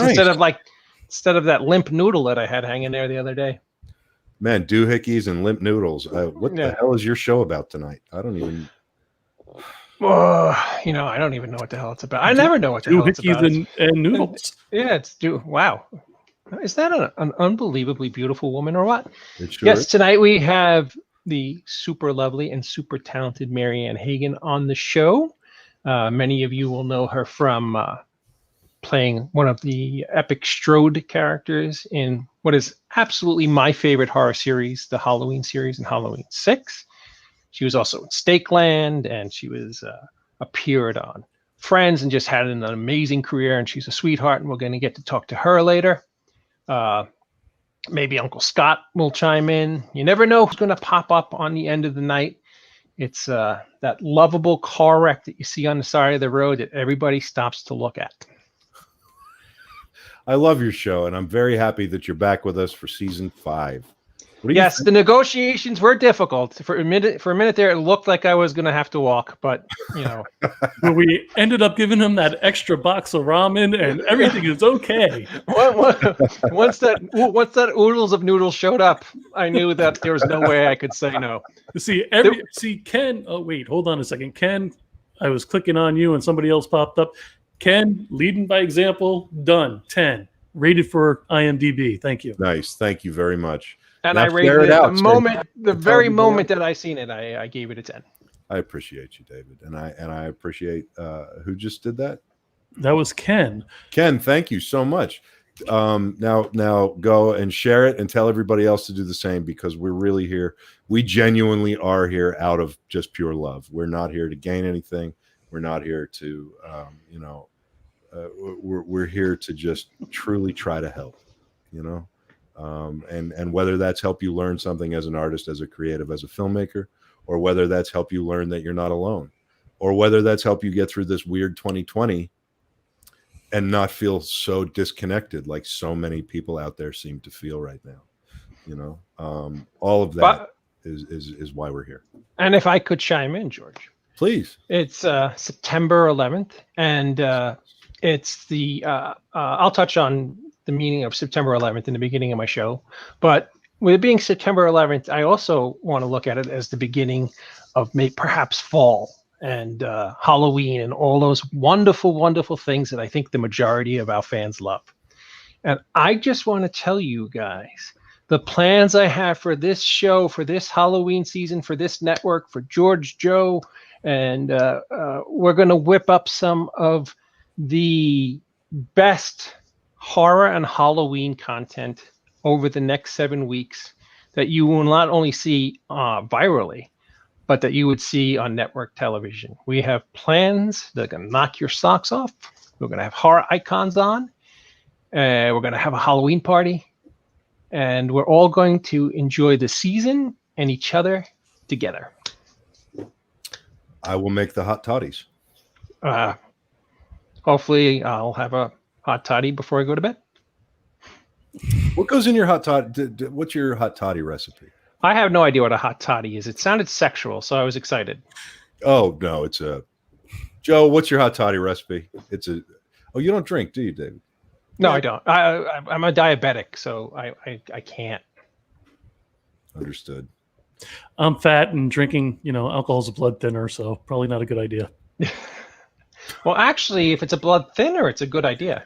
Yeah. Oh, shit. All right, so I should stop taking the baby aspirin and start... No, you should stop pretending you don't drink. Or pretend not to drink? No, I said you should just stop pretending you don't drink. You know what's funny, guys?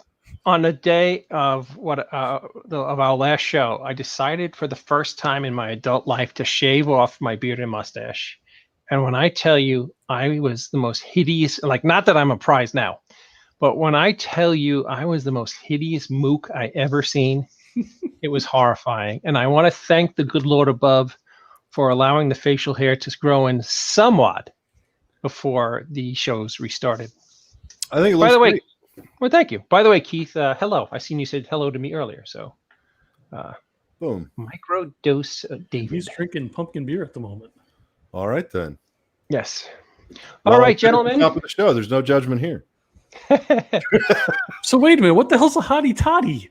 A hot toddy. It's like rum. I use spiced rum and like apple cider and like cinnamon sticks, and you heat the apple cider and then you put a shot of rum in there. So it's a dessert drink. Shut up. I'm asking. Fall drink. It's a fall drink. You're in Florida. You just drink mint juleps. Do you have a white suit that you wear and you drink mint juleps? What the hell's a mint Julius? Oh my God. I have to end the show, David. Joe is just. I'm a bourbon kind of guy, man. I don't know what you. I live in Kentucky. What do you think? Of course. I drink Kentucky bourbon. You should actually come to Kentucky and get some real Kentucky bourbon. I agree. Yeah. I never got an invite. You've always gotten an invite. Shut up. You need an invite to go into Kentucky? Yeah. They stop me. Hey, who do you know here? Who do you know? It's an invite only state. We know George C. Romero. Sorry, you have to turn around. Sorry. We've been trying to get him out of here for 5 years.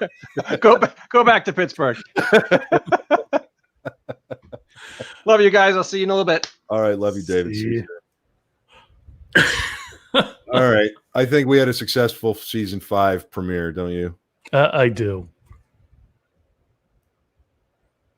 Don't overdo yourself. Are you playing Frozen or are you freaking frozen? You dick. Joe loves his dead air. Love it. All right, everybody. Are you ready, Joe? Not really, but I can get there. Go ahead. All right. Everybody, I want to thank you for sticking with us for four whole seasons. Welcome to season 5. We've got some great shit coming this season. Welcome back to it. We missed you. We do occasionally have to take breaks. We do apologize for that thing, that human condition thing. Anyway, thanks for coming back. Thanks for sticking with us. I love every single one of you, and I thank every single one of you. And as always, fuck off till next time.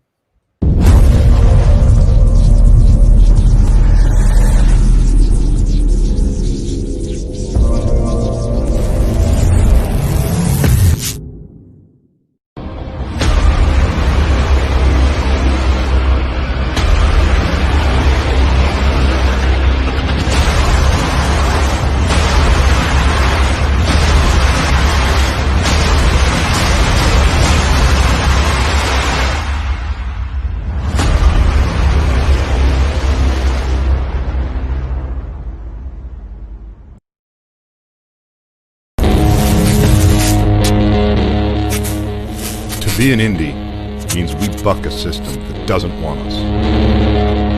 To be a fringe filmmaker means we don't do it for them. We do it for ourselves. To be an outlaw on the fringe means we'll die before we fail. Be an outlaw.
Mr.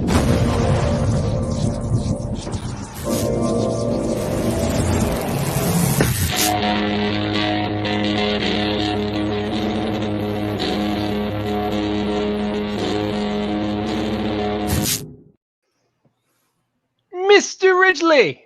Mr. Madison, you're back. I am like a penny. I turned up again. How are you? I'm fine. Let your hair down, huh? You have to let my hair down after each Romero show, and then the shady end of the night comes on, and you get into your sweat clothes and let your hair down, and I'm supposed to wear something from the waist down. No respect. How was your break? Break was well, thank you. Awesome. Going on a year now, it was something that was kind of needed a little.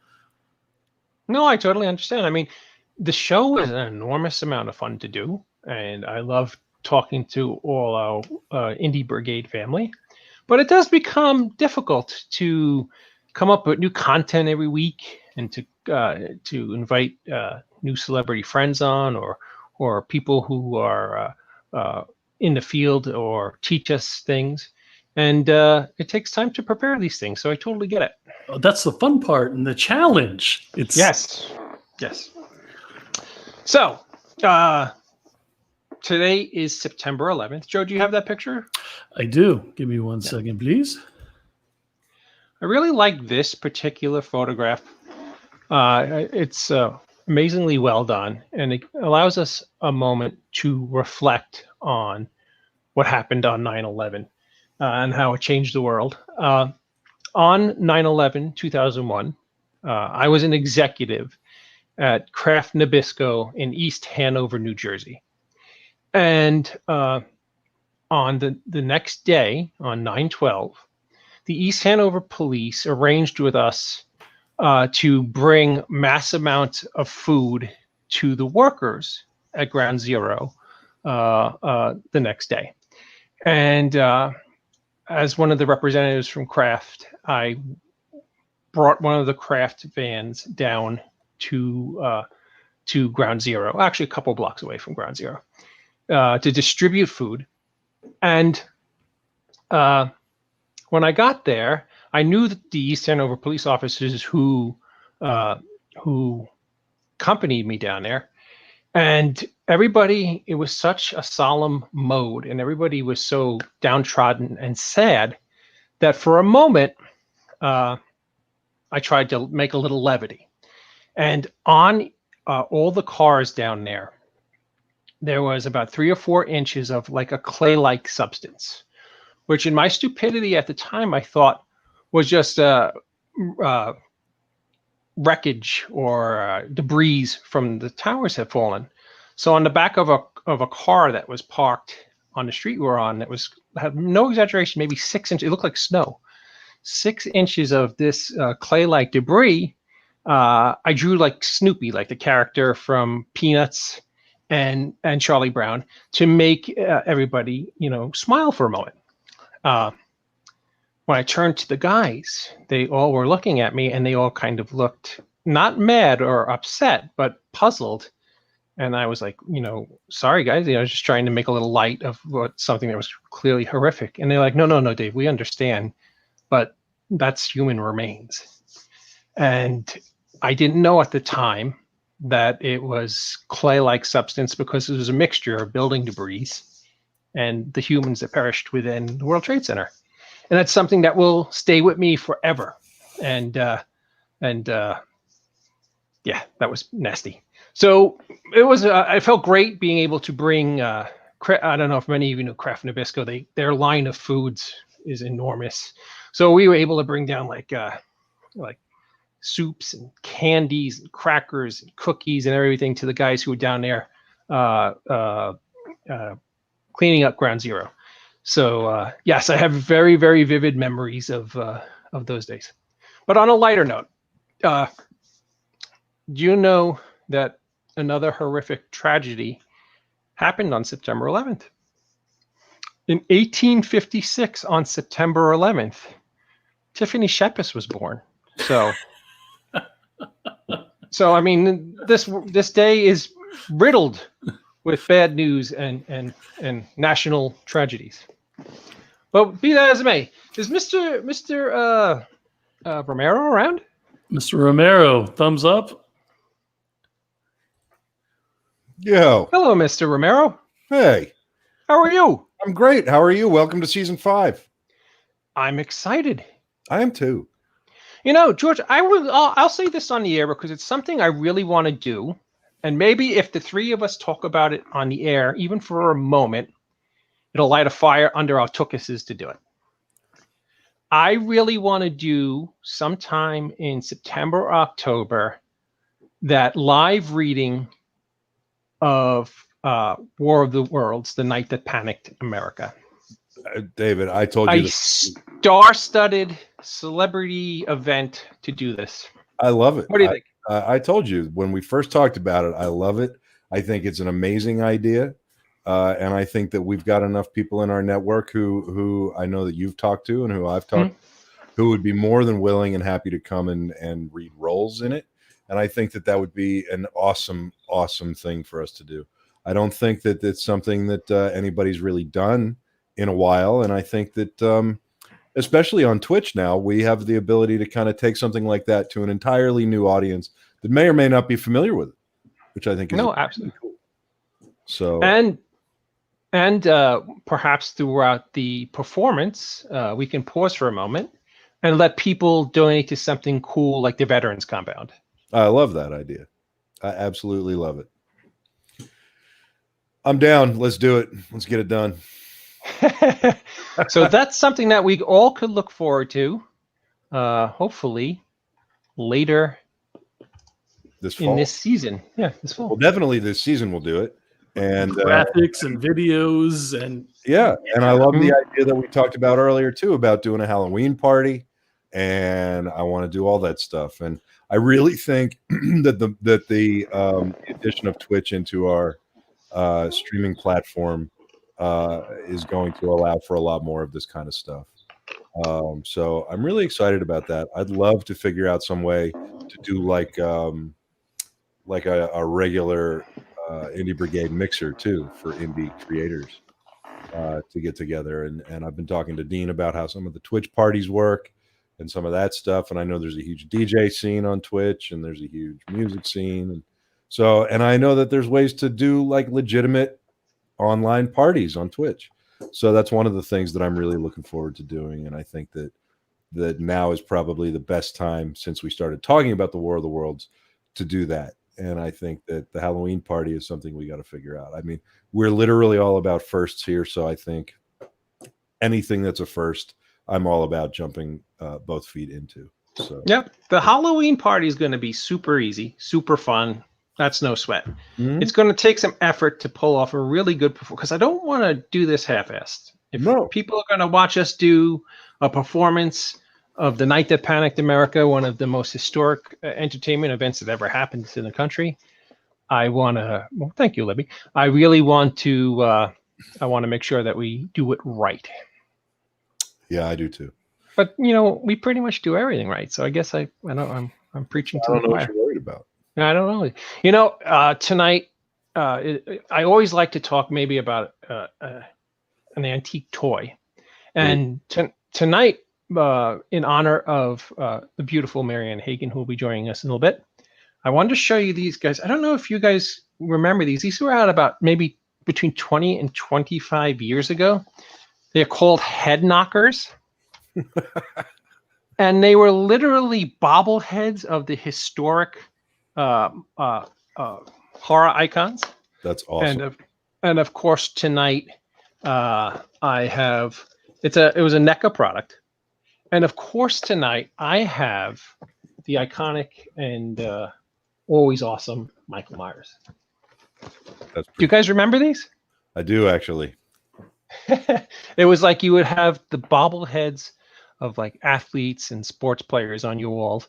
But people would come into my offices and I would have like Michael Myers and Pinhead and all that. Yep. Do you remember? Do you remember the serial killer trading cards that were out?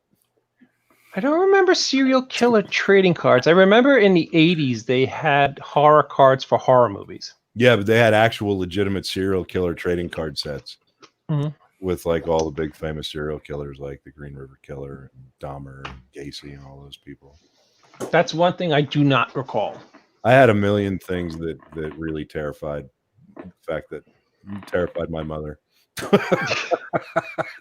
Hence the Foot Locker in the woods. Yeah. Oh, you remembered that. You need to drink more, Joe. Okay, sorry. I need to start drinking, actually. So, Mr. Ridgely is our first guest in the green room. She is. Before she, George, you want to say hi? Absolutely. Okay, then hold on a second. She's there, though, right? Well, I want to she's make ready sure to go. she's ready. I mean, I just don't want to like blindside her and, pop her up here. Marianne, if you're ready, can you give me a thumbs up, please? Okay, go ahead, David. Okay, without further ado, our first guest tonight is part of one of the most legendary film series of all time. And she's a wonderfully talented actress. And she plays a Strode, Kara Strode, in Halloween 6, along with many other credits. She's charming, she's sweet, she's wonderful. Everybody, Marianne Hagan. Let's introduce ourselves to the lovely Marianne Hagan. Hello, everybody. Thanks Hey. for being here so late or early. It's not midnight. So hello. I'm so honored to be invited to be on this podcast. Thank you so much, David and George and Joe.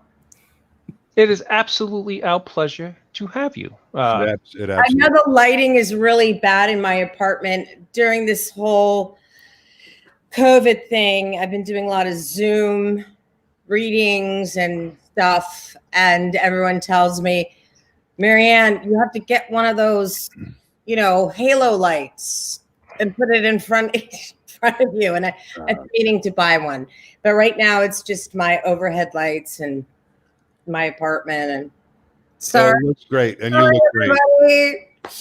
Everything looks great, and thank you so much for coming on the show tonight with David, and thank you for joining the network. We're just so proud and honored to have you here as part of the family, and this is the end of the night. This is where what's the thing you always say? This is where the elite come to chat. Yes, the legends come to chat. That's I'm in the right place. Yeah. Yes. So yes. I've only done indies. We only do outlaw indie stuff around here. So yeah. So it's an honor and a pleasure to have you here, and it's just such a great honor to meet you. And with that, I'm gonna bow out because I want to sit back and watch. Well, it's a great honor to meet you, George. Not at all. Thank you so much. You want to sit back and watch a master at work, and when I say that, I mean Joe. Have a great time, guys. Thank you, George. Thank you. Pardon me, I'm old and I need to hydrate for a moment. Oh, me too. Me three, but this will probably dehydrate me. You know what's horrifying, Marianne? How long ago, guys?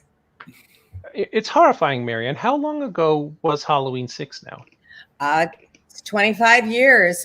September 29th will be the 25th anniversary of the opening, the theatrical release of Halloween 6 or Halloween Myers. It's astonishing because you look exactly the same. In fact, you are even more beautiful than you were then.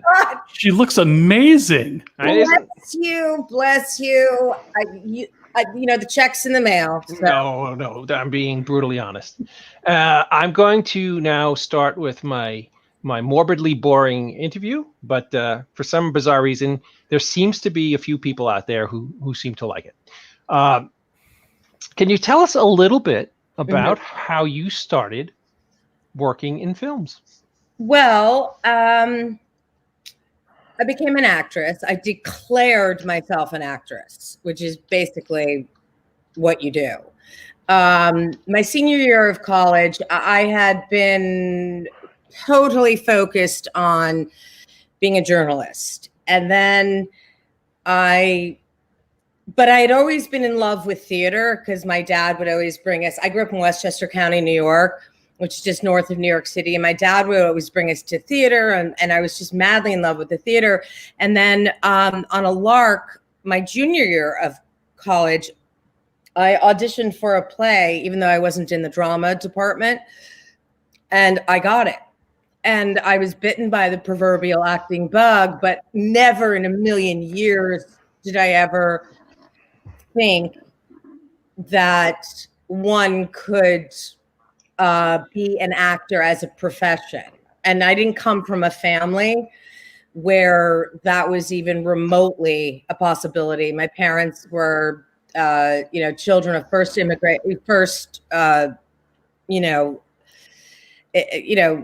immigrants and first generation Americans, and you had to be a lawyer or a doctor or an accountant or, you just acting was like unthought of.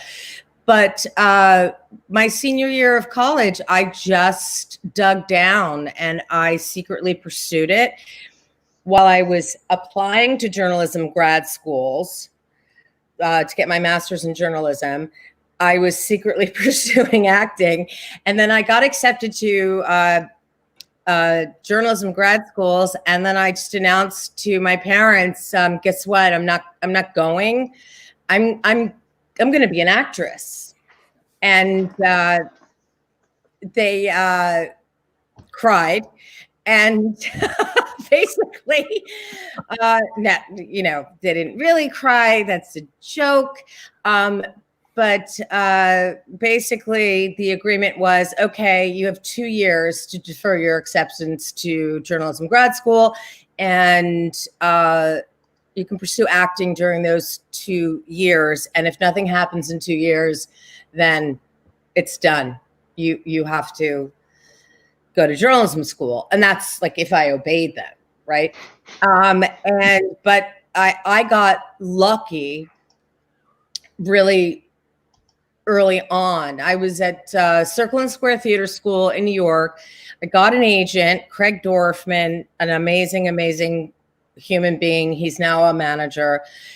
He took a chance on me and I started auditioning, and then I got a part in this big movie, and I had like a speaking line on film. So I got my SAG card, and that was it. And I never looked back.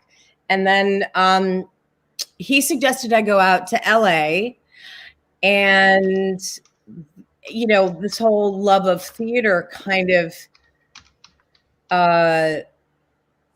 it becomes a different thing. Like once you get an agent, and I don't know if there's actors out there who are listening to this because they know, you might think, oh, I'm a theater actor. I just want to do like theater.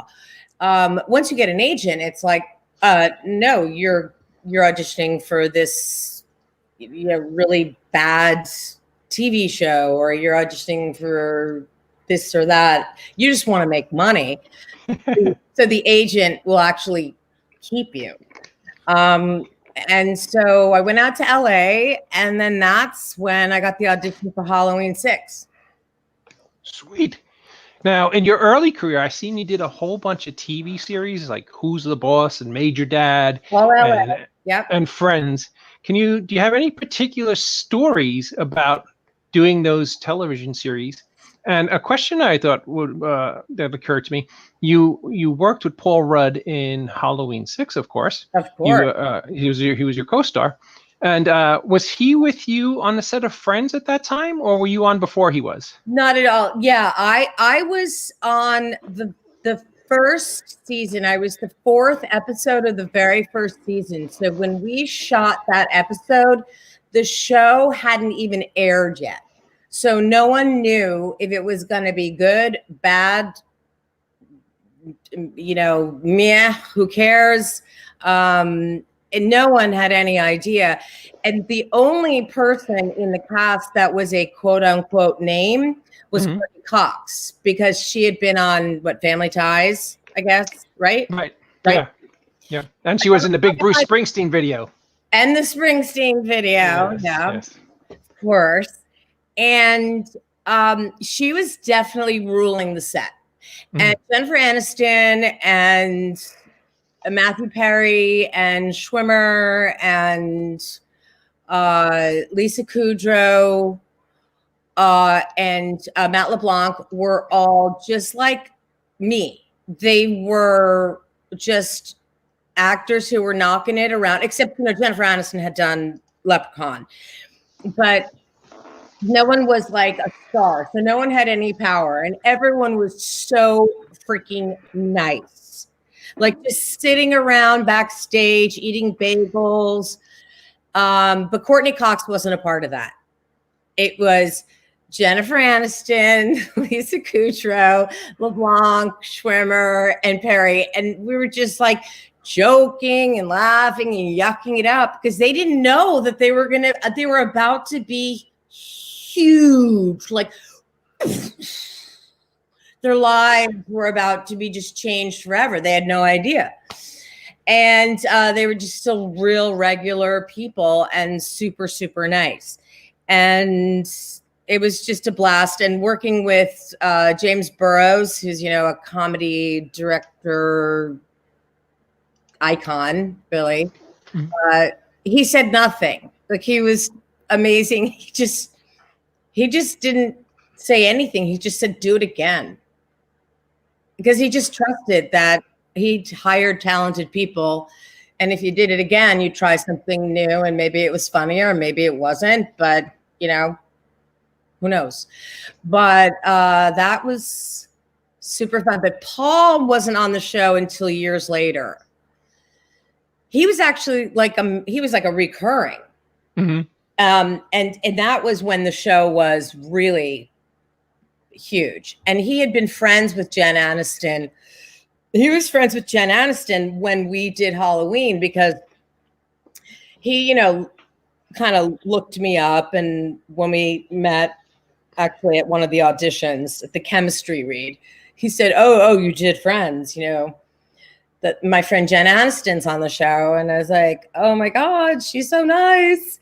And so he had already been friends with her because, like I said, we were all just young actors in our 20s banging around LA, going to a lot of auditions. And you either got the big break, like you got the pilot of Friends, or you didn't, or you were like the first runner-up.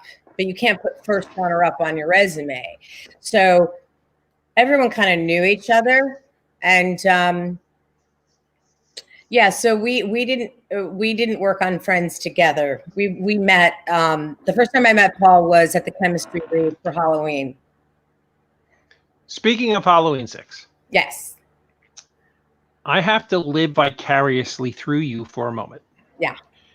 Because this is one of my very, very favorite actors of all time, and one of the people who inspired me to become a filmmaker and to do everything that I'm passionate about in life, was Donald Pleasence.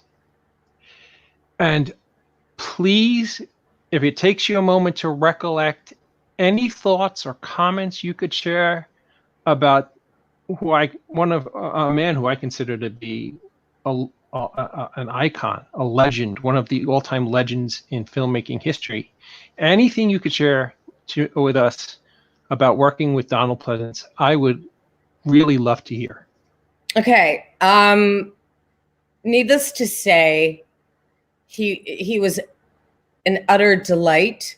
Oh, I'm so happy you said that. I was, for a minute there, because you paused, I was waiting for you to say, sorry, Dave, he was the biggest schmuck on the face of the earth. Oh my God. I'm so happy to hear you say that. I think his reputation sort of precedes him. And when I got the part, I was so excited because it was, my first lead in a feature film, and I didn't know Paul Rudd from Paul Schmud. Mm-hmm. It was Donald Pleasence. Right. I called my parents. I was like, oh my God, I got the lead in this movie, the Halloween 6. Remember Halloween 1 with Jamie Lee Curtis and Donald Pleasance.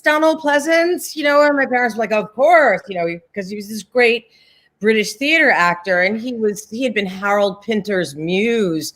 I mean, Harold Pinter, one of the greatest British playwrights of all time, wrote the character of Davies in his play The Caretaker for Donald Pleasance.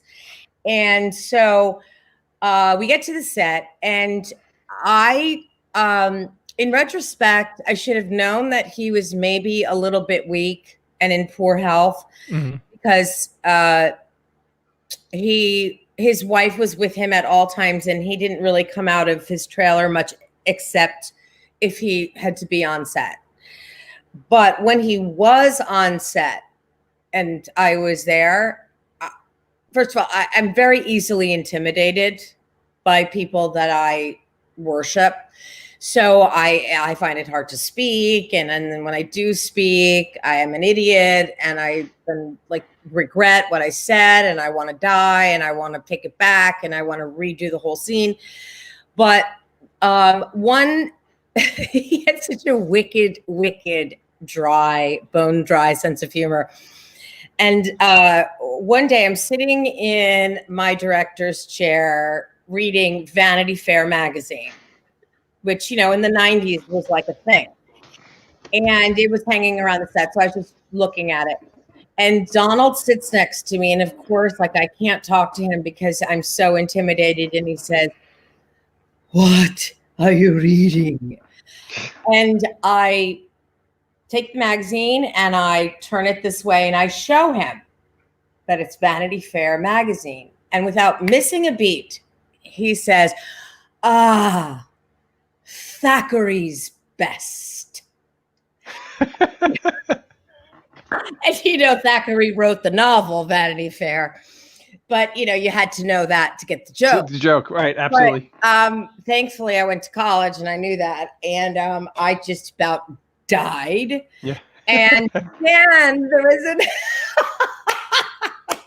oh, it's so brilliant. I mean, it's like those Churchillian moments, like, you know, just to be able to have the perfect retort within a second. He had that, even though he was what we didn't know, but he was toward the end of his life, and he was in failing health with a heart condition. But he was on that freezing cold set in Salt Lake City, and basically he can make any line sound like Shakespeare. I mean, you know, the line is, "You are a madman," and he says it like Lear, King Lear on the Heath. You know, it's like, "You are a madman," and it's like, oh my God, that was so good. How did you do that? And so the very last shot of the first, I'm sure you know the whole story about reshoots and all that stuff. But so in Salt Lake City, the very last shot of the movie that it was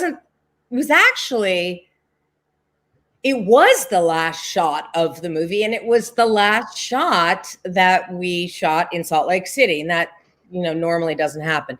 But it's my son Danny, who looks just like a young Kurt Russell. It was horrifying. I know. And do you know what he looks like now? An old Kurt Russell? No, I'll tell you in a minute.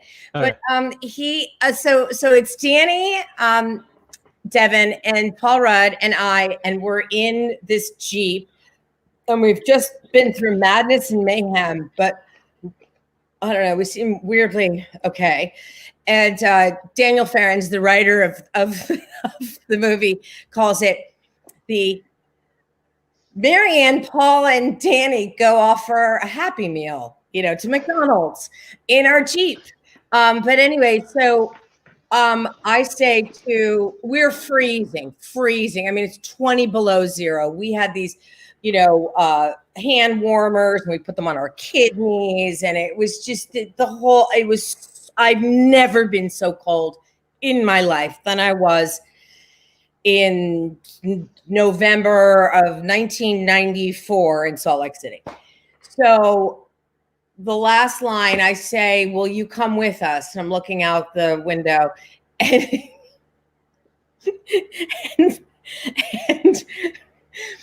and Donald Pleasance says, "No, I'm off to the Bahamas." And he was like, he didn't care that he was like, ruining a take. It was just so freaking hilarious because we were so freaking cold. And Paul and I just fell out, busted a gut. It was brilliant. It's funny. My brother Bob, who's a writer, I was always so jealous of him because he got to meet Donald Pleasance back in, I think, like 87 or 88. And he said to Donald Pleasance, who just agreed to do Halloween 4 at the time, he said, wow, it's awesome, Mr. Pleasance, to see that you're returning to the Halloween franchise. And this was in a bar in New York City. Yeah. And Donald went like this to him, like to come closer to him. And he said, "They're paying me $1 million."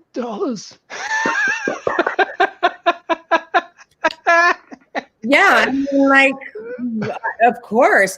I mean, he passed away from this earth at his chateau in, Port du Vence in the south of France. I mean, he said Dr. Loomis bought him that chateau. Mm-hmm. And I guess, he still holds the record for shooting the most motion pictures over the course of one calendar year. Shot 27 movies one year.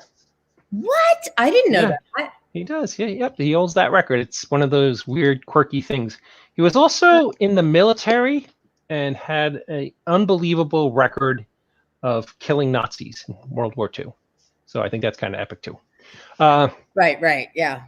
I knew about that, but I didn't know that 27 movies in 1 year. I didn't even think that was like possible. Yeah, it's. I think it was sometime in the late 70s. If you look them up on IMDb, it'll show you what year it was. Wow. Tell us a little bit of what it was like to work with Joe Chappelle. Joe was a director, and he was sort of like Paul and I. I mean, it was his first big thing. He had written and directed a indie film in Chicago, which somehow got the eye of Mustafa Akkad, and they liked it. And somehow he ended up being the director of this movie. It's just bizarre because, like, you can't throw a stone without hitting an aspiring director in Los Angeles, especially horror movies. Because, I mean, so many of my friends are just complete horror geeks. And especially back then when we were in our 20s, so many of my friends who were aspiring directors just had an encyclopedic knowledge of horror movies. And so I just saw, it's bizarre that they just found Joe from Chicago, but anyway, they did. And I didn't, Joe was working really, really hard on the overall picture. So I didn't really talk to him that much. That sounds terrible, but I understand. It's just the way it was. I mean, it was, and Paul would say the same thing. I assume. I mean, it's just like, yeah, he was totally nice. He was working his butt off.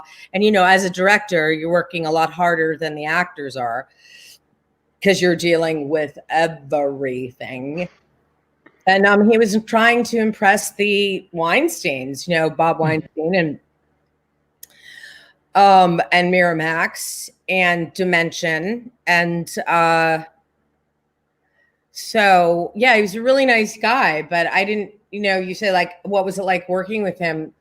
Yeah, he was really nice. But like, I've done movies where I've gotten really close with the director. No, I understand. And this just wasn't one of those. Sometimes because it's such a personal relationship between a director and a star, especially the star of a film, you generally either have a really good feeling and a good story, or you don't. JD has a question for you. Okay. I would love to hear about Halloween 6, recuts and reshooting, and which version you prefer. Oh, okay. So basically what happened was, do you have 5 hours? The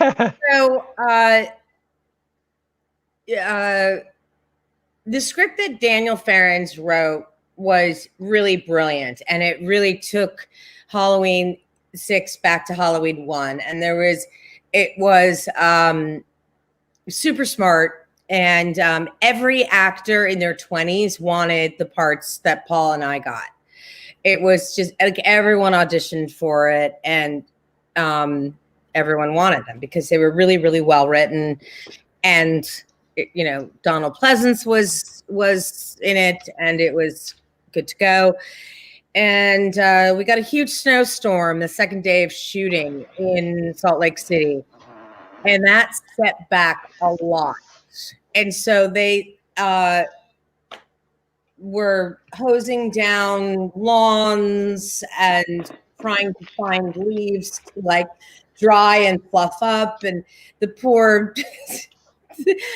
production design and art directing departments were just pulling their hair out, and because it's not supposed to be snowing on Halloween, right?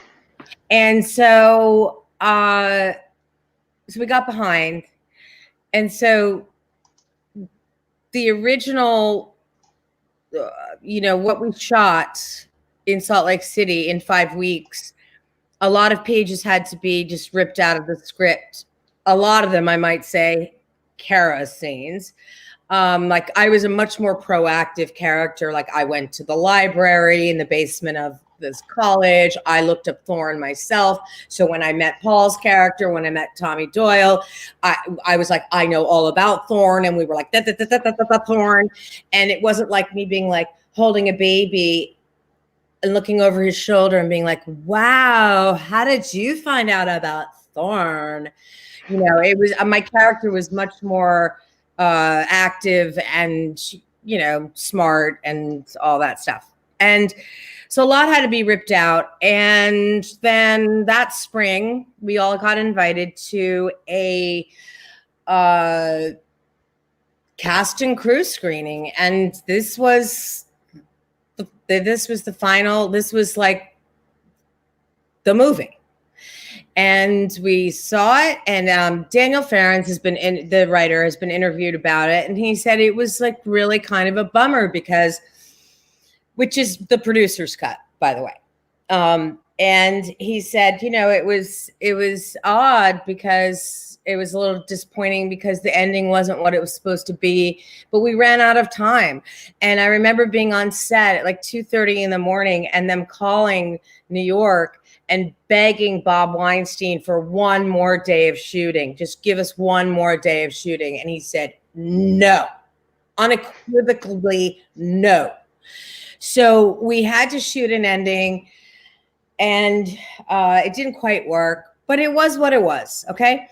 So we were done and we had moved on. And that summer, Clueless came out. And actually, when we were on the set in Salt Lake City, Paul had his final callback for Clueless. He had to fly back to LA. So I coached him on his audition. He's like, final callback. And I was like, I have one note. Don't say Nietzsche. If you're a pretentious student from Brown, say Nietzsche. Trust me, you're going to get a laugh. Everyone, like Amy Heckerling, they'll all laugh. And he was like, okay, good.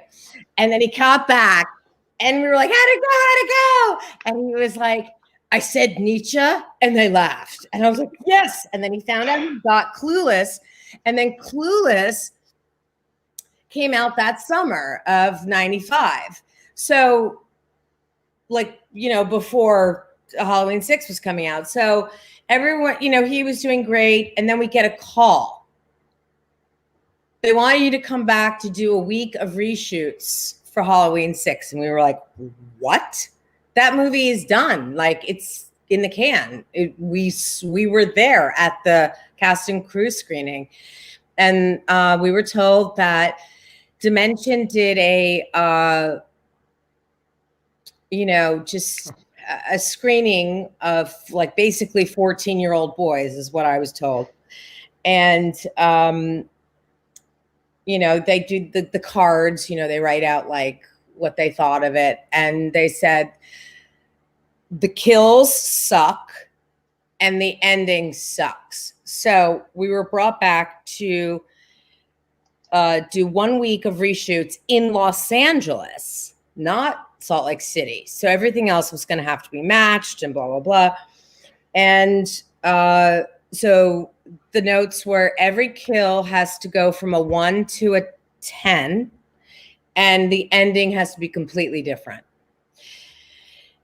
And so the costume people had thrown out the costumes because they were told it's done. And then they had to bring in new costume people who had to watch the movie with like a microscope and rebuild our costumes and remake them. And if you look really, really closely, you can see a difference. And I'd cut my hair and like to here. And they had to give me extensions. And Paul had let his hair grow and it looked really cool. And guys, when they grow their hair, it looks really cool. They don't want to cut it. So he didn't want to cut his hair, but he had to for, And so what they did was they didn't cut it as short as it was when they shot it in Salt Lake City. Mm-hmm. But they did take some off of it. So all of you, continuity fanatics out there, if you look really, really closely, you can tell which scenes were shot in Salt Lake City in 1994 and which scenes were shot in Los Angeles in early September 1995. Literally, it was that close to release date. It was like 3 weeks away. Yeah, I remember when that film was coming out. As a fan of the series, it was quite surprising that after the success of Halloween 4 and 5, that they were treating Halloween 6 with that level of, I hate to say it, but disrespect. But that's just me. But the producer's cut of the version, producer's cut version of the film is a great addition to the Halloween series and is a wonderful, wonderful film. You should be very proud of. Thank you. Yeah, I loved the whole the druid scenes, and they worked really, really hard on that. The production design people created that entire world. Mm-hmm. And I thought a particularly effective scene in that film is when the little girl goes, "Look, Mama, it's bleeding red," and the gentleman's up in the wrapped up with like what looks like Christmas light. Yeah, it's raining red. Yeah, it's just it's the DJ who's supposed to be based on Howard Stern, and they tried to get Howard Stern to do it. They offered it to him, and Bob Weinstein really pressured him to do the part, and he just basically ultimately said no. So they hired this really great local actor, Leo Jeter, in Salt Lake City, and he was great. But it was him he was raining red, and that's the most haunting line. And it, thanks to Daniel Farrens, the writer, and the little girl's like in her little tutu, mommy, it's raining red. Yeah. And Paul like looks up and he's like, oh no. No, that's one of the classic scenes in all of the Halloween series. It's a wonderful scene. If he was actually hired to to play a Howard Stern-like character. I'm very proud of him because he played it nothing like Howard Stern, and that's probably what he should have done. Yeah. After you were done with the Halloween series, you went on and did so many other things. Law and Order, you were on 3 different episodes. Can you tell us a little bit of what it was like to work on Law and Order? Law and Order, I right after, well, I moved back to New York from Los Angeles because I decided I wanted to do only independent films and theater, and which I didn't understand meant I wanted to be really poor. So I moved back to New York, and one of the only shows that shot in New York at that time in the mid to late 90s and onward, but was Law and Order. And I did 4 of the regular Law and Orders. I did 2 of the SVUs, and I did 1 Criminal Intent. And they're sort of the way for a New York actor to make rent money, because theater, you make absolutely no money, even if it's Broadway. It's unless you're a star, a movie star, you don't make money. I mean, that's a whole other episode that we'll talk about how horribly actors are treated. But anyway, I'll tell you a story about Jerry Orbach. Okay. Hear that? Do you want to hear that? Absolutely. Okay. Well, Jerry Orbach, he was Briscoe, so he was, right. Yeah. So he was so charming and so lovely, and he always had a million stories. And he told me this story that John Wayne, the Duke himself, on the set of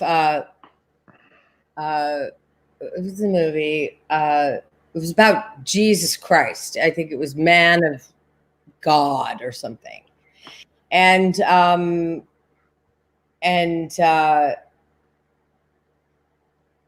John Wayne has a line, and he says, "Behold, the Son of God." And the director comes over to him and says, "John, that was really good. It was really good. Just, put a little bit more awe into it." So he looks up at the crucifix and he says, "Oh, behold the Son of God." He put some awe into it. I was expecting a bigger laugh. No. It was kind of like late. I'm laughing my ass off. You had like a Bill Shatner thing going on there, and I was kind of lost in it. I apologize. Can I have a cigarette? Sure. I mean, yeah, I know, but tobacco's legal. Yeah. I'm cool with that. I know, so, kill me, but anyway. So Marianne, yeah. At this point of the show, I usually bring on a dear friend of mine who is known on this show as Uncle Scott. Okay. He's a beloved character actor who is best known as playing the Chulies Gum guy from Clerks. So, ladies and gentlemen, Scott Schiaffo, are you ready to come on, my friend? There he is. Hello. Have you guys ever met each other? No, that would be no. Yep. I thought maybe with Where are you, Scott? Are you in New York? I am on the East Coast. Yes, I'm actually in New Jersey, just outside of New York City. Yeah, I'm outside of New York City too now. I moved out of the city a couple years ago.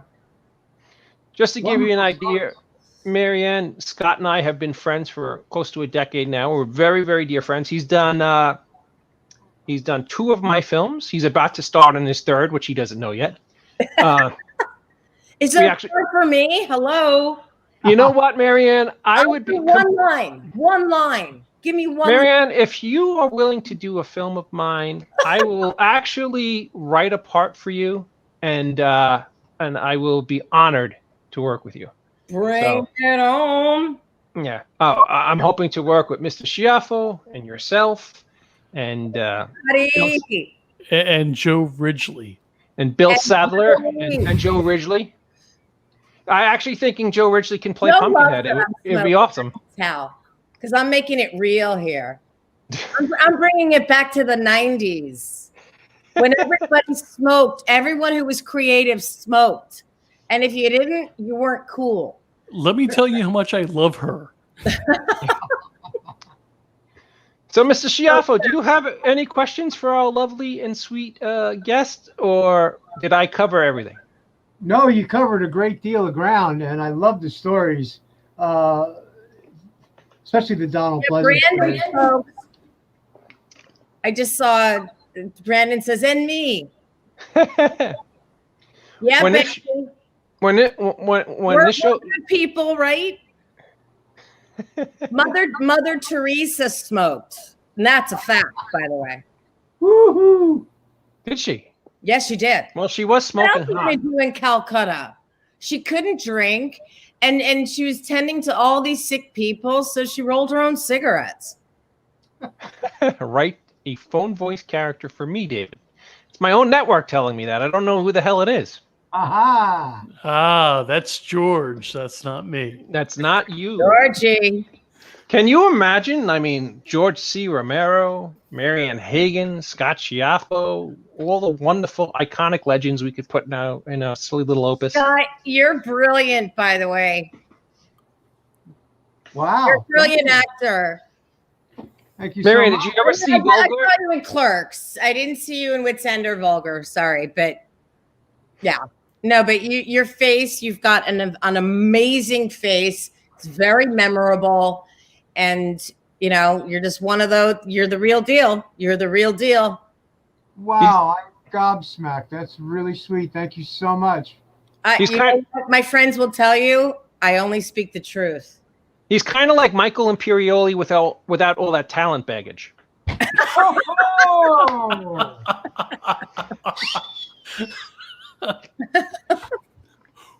To be honest with you, Marianne, we just did a movie together. Yeah. Called Wits End, and Scott is not only a brilliant actor. I mean, a really, really good actor. And it's odd. It's one of the first movies that I've written and directed that's getting good reviews. I don't know what the hell to do with myself.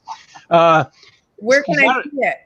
It's on all major outlets, but after the show, I will IM you a link and a code where you could just check it out.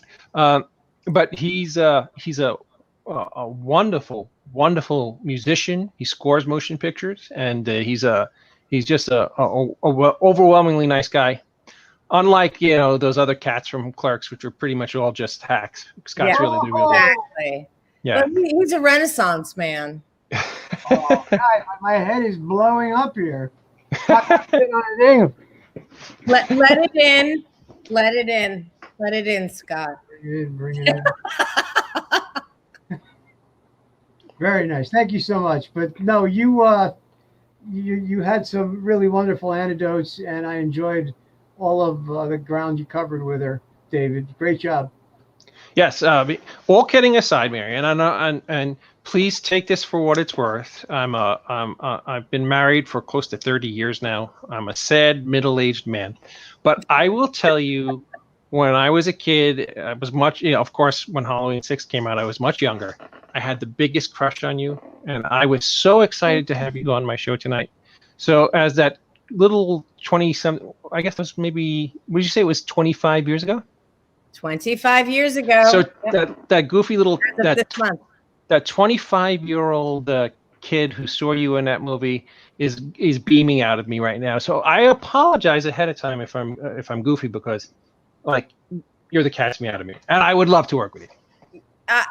Yeah, back at you, babe. So Scott, Yeah. Can you believe this beautiful young woman got to work with Donald Pleasance and Jerry Orbach? Right. No, and just so many wonderful stories from the sets. It was great. Sorry, go ahead. I know you guys will love this one. I got to work with Brad Dourif. Oh, sweet. We shot a movie, in indie, of course, because I only work for nothing. and an indie horror movie called Last Kind Words, and we shot it. We shot it in 2011 in the middle of freaking nowhere, Kentucky, and the name of the town, and I kid you not, was called Falls of Rough. So it's like, it's just like the whole Deliverance banjo starts playing, and for real, that's where we were. And I'm in the middle of nowhere with Brad Dourif, who was playing a real Kentucky Colonel, and he stayed in character the whole time, like even in the van ride from like set back to where we were staying, which was rural. I'd say like, hey Brad, like, how was your day of shooting? He's like, huh? What you talking about, girl? And I'm sitting this far from him in the van, and it's nighttime, and we're being driven back. Of course, it's a white van. It's like a James Gumb van, from the movie. Right? Who can guess? It's funny because, go ahead, Joe. She said, "Who can guess?" I just no, I thought you were like, I was like, no. Pick me! I want to speak. Pick me! A white van owned by a one James Gumb. Silence of the Lambs, people. Whenever you see a white van, don't you just, your blood goes cold? You're like, what's in the back of that white van? That's what I always think. But anyway, so we're in like a white, 16 pass van, being driven back to where we were staying. And he just was in character the whole time. And then I'd see him at breakfast and I'd be like, hey, and he'd be like, he would salute me. He would not, he was in character the whole time. Genius, genius, genius. Wow. Yeah. He is one of the most intense character actors ever. Right? And, he was nominated for that Academy Award for One Flew Over the Cuckoo's Nest. And, if he, God, I mean, he's so genius and brilliant. But I'm not worried about him because, I think those checks coming in from the Lord of the Rings movies, he's doing just fine. Yeah, Child's Play, yeah. Right? What? And Child's Play, he's... Oh yeah, Chucky, yeah. So I've done 3 conventions, and he was at one of them, and he's Chucky, and I didn't really know about the horror conventions. Like I don't understand, like, get it, but they're so intense, and now I get it. But his daughter Fiona, who's a brilliant actress, who looks exactly like him when he was young, but a woman. She's so beautiful, and she's done horror movies, so she was at conventions, and but he's the voice of Chucky, and the people just freak the fuck out. And I'm like, wait, we did that movie, Last Kind Words together. Did he do something else in horror? I don't know. He was also in Halloween. Was he in Halloween? He was in both of Rob Zombie's Halloween movies. He plays. I haven't seen them. I honestly have not seen them. Not because I've gone out of my way to not see them. Like, I'm not going to see, the Rob Zombie. I actually really love Rob Zombie. I don't know. I just never got a chance to. But I can because, I can watch it on my TV. I could save you 4 hours of your life. Yeah. They are absolutely ghastly. Everything that those are fighting words. The first one is not. The second one is a little obscure. They are beyond ghastly. And here's why they are ghastly. I mean, here's why they... Wrong show to say that on. Here's why they are ghastly.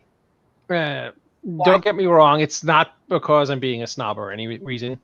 Michael Myers works for a very, very specific reason. Michael Myers works because he cannot be explained. He didn't come from an abusive family. He is just the embodiment of pure evil. He's the boogeyman. When you try to make a backstory to explain why Michael Myers is evil, you are fucking it up. Ew, did they do that? Did they try to make him like an abused child or something? Absolutely. And it was no. That's why it's so fucking horrifying, because no one wants to believe that evil exists. That hey, did any of you ever read the book or see the movie? We Need to Talk About Kevin.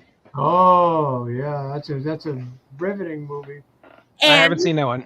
And okay, David, check it out, because it is exactly that point.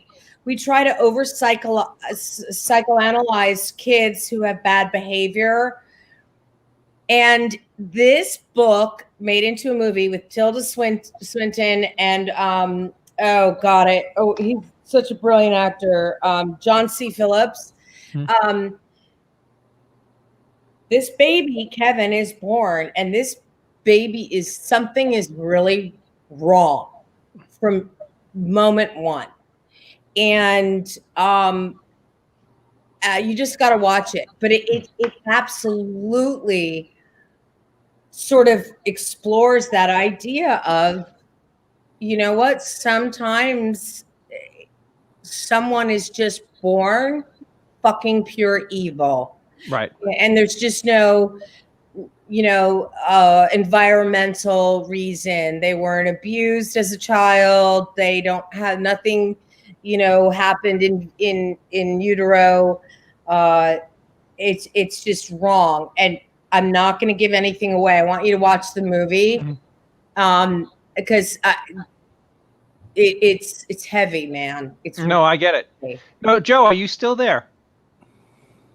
Absolutely. Joe, the truth of the matter is, and please don't take this the wrong way, because I love you. I have nothing but the utmost respect for your knowledge on films. In fact, you're in like the top 5 people I respect most about what you think about films, honestly. It's not that Rob Zombie's Halloween movie is a bad movie. It's just a bad Halloween movie. If he called that movie anything other than Halloween, if he called it like Psycho Guy or Mr. Badass or Guy in Jumpsuit with Knife, it would be fine. But when you make it a Halloween movie, it just doesn't work on that level, pal. I'm sorry. I didn't want to piss you off. Interesting. Now I actually want to watch them.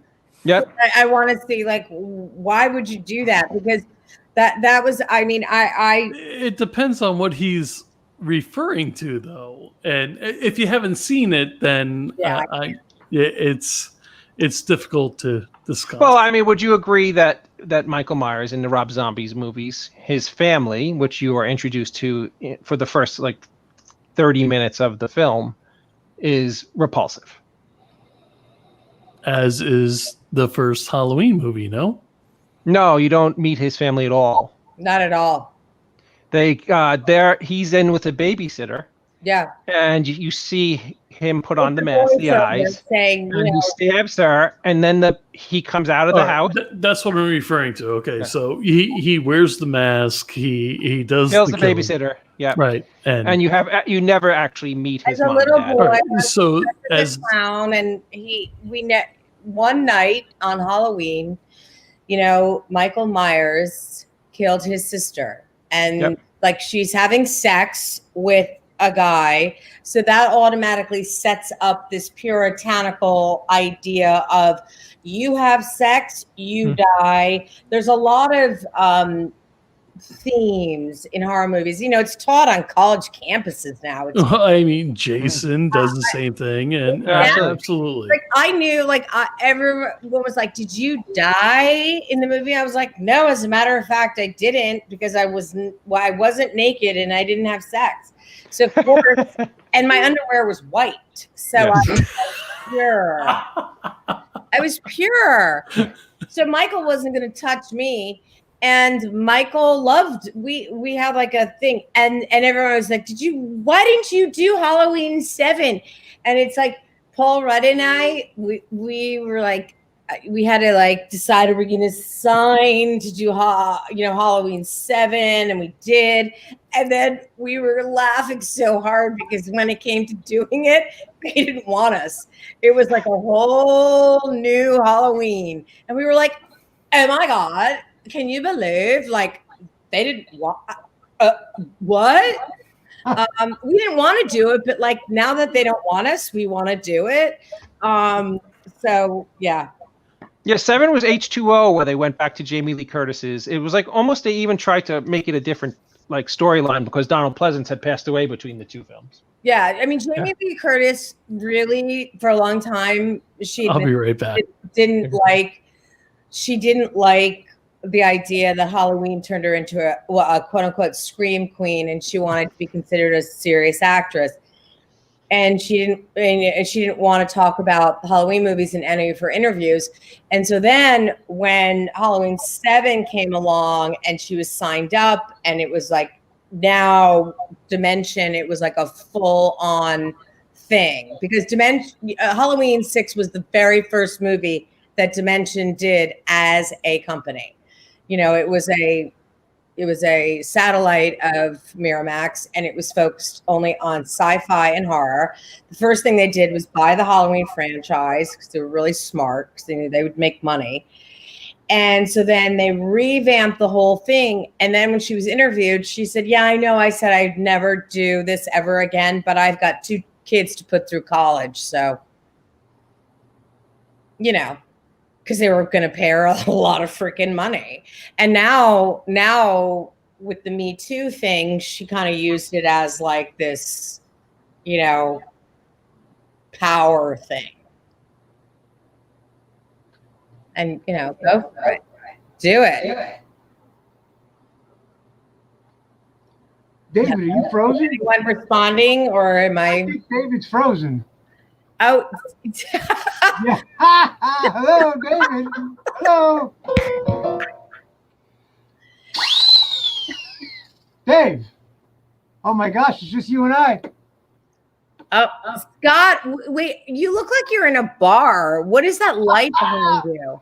No, I'm in my man cave recording studio. I have a so that light there, that's not reflecting bottles, that's reflecting books or something. Yeah, that's actually books and CDs behind me. Cool. There's a bunch of musical instruments there. There's a piano right here. So where do you live? Where do you live in PA?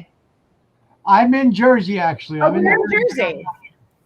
Bergen County. I'm only about 10-15 minutes outside of New York. So you got hit hard, right?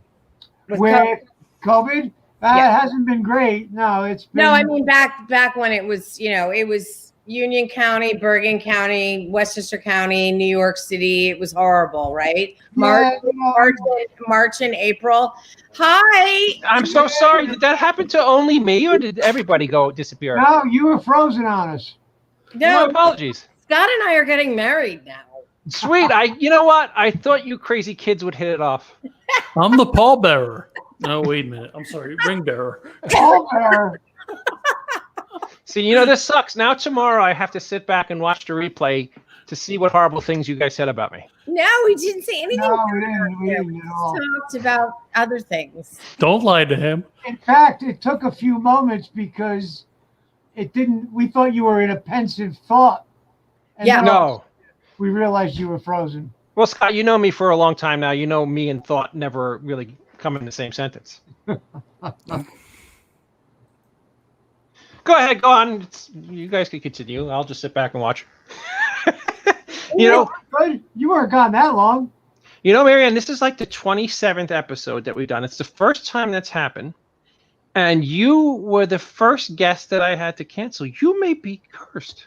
Oh my God. Hurricane Marianne. Yeah. Hurricane Marianne. Yeah. You know what that means? Like a hurricane. It makes me want to work with you even more. I know. Thank you, because you know what? There's the mystique to it. Yeah, and do you love that I just throw like Neil Young songs around in the middle of interviews? And there's in your eye. You know what's funny? I throw around Bing Crosby and Nat King Cole lyrics. What? So I throw around Bing Crosby and Nat King Cole lyrics. So we'll just look at each other like, what the hell are you talking about? Well, I can do that too. I can throw around Nat King Cole and Bing Crosby lyrics too. You know what's funny? You were earlier talking about working with Brad Dourif and Donald Pleasance, and it occurred to me there are times in your life when you get to meet somebody or work with somebody that you always dreamed of working with. Yeah. And sometimes it's everything you wished it to be, and sometimes not so much. And I wanted to one time I got to work. My brother Bob is a writer, and he and I worked with the late great Roddy McDowall on one of his last books. Roddy McDowall was notorious for, throughout his entire life, he was one of the biggest party throwers in Hollywood, and he was the A-list guy for every Hollywood party amongst like Elizabeth Taylor and Richard Burton and I know. I've seen videos of those parties. Yeah, and he was really the man. And what he did throughout all those years is that he carried around a small 35 millimeter camera, and he would take photographs, very candid photographs of these great celebrities. Mm-hmm. Now, I loved Roddy McDowall, of course, because from when I was growing up, it was like Planet of the Apes, and my favorite horror movie of all time, Fright Night. I loved him as Peter Vincent in Fright Night. And towards the end of his life, I got to work with him over the course of a summer, and he was a delightful, wonderful, kind human being, taught me many things, and is a great guy. And it is so pleasing when you hear that these iconic people who did amazing things with their careers are kind and generous with their time. I work now with Mr. Giaffo. I wish he was like that. When we make movies,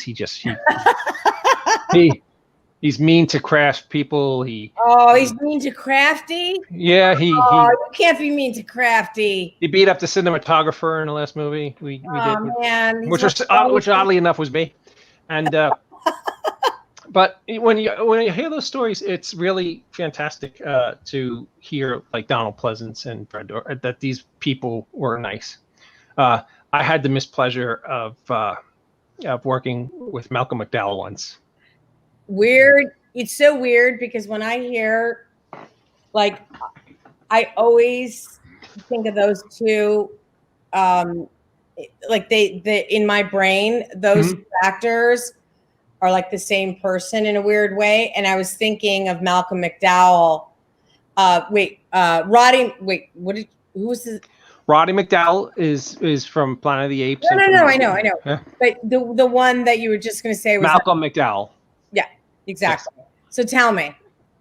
Not the kind of human being you would like leave your Rottweiler with.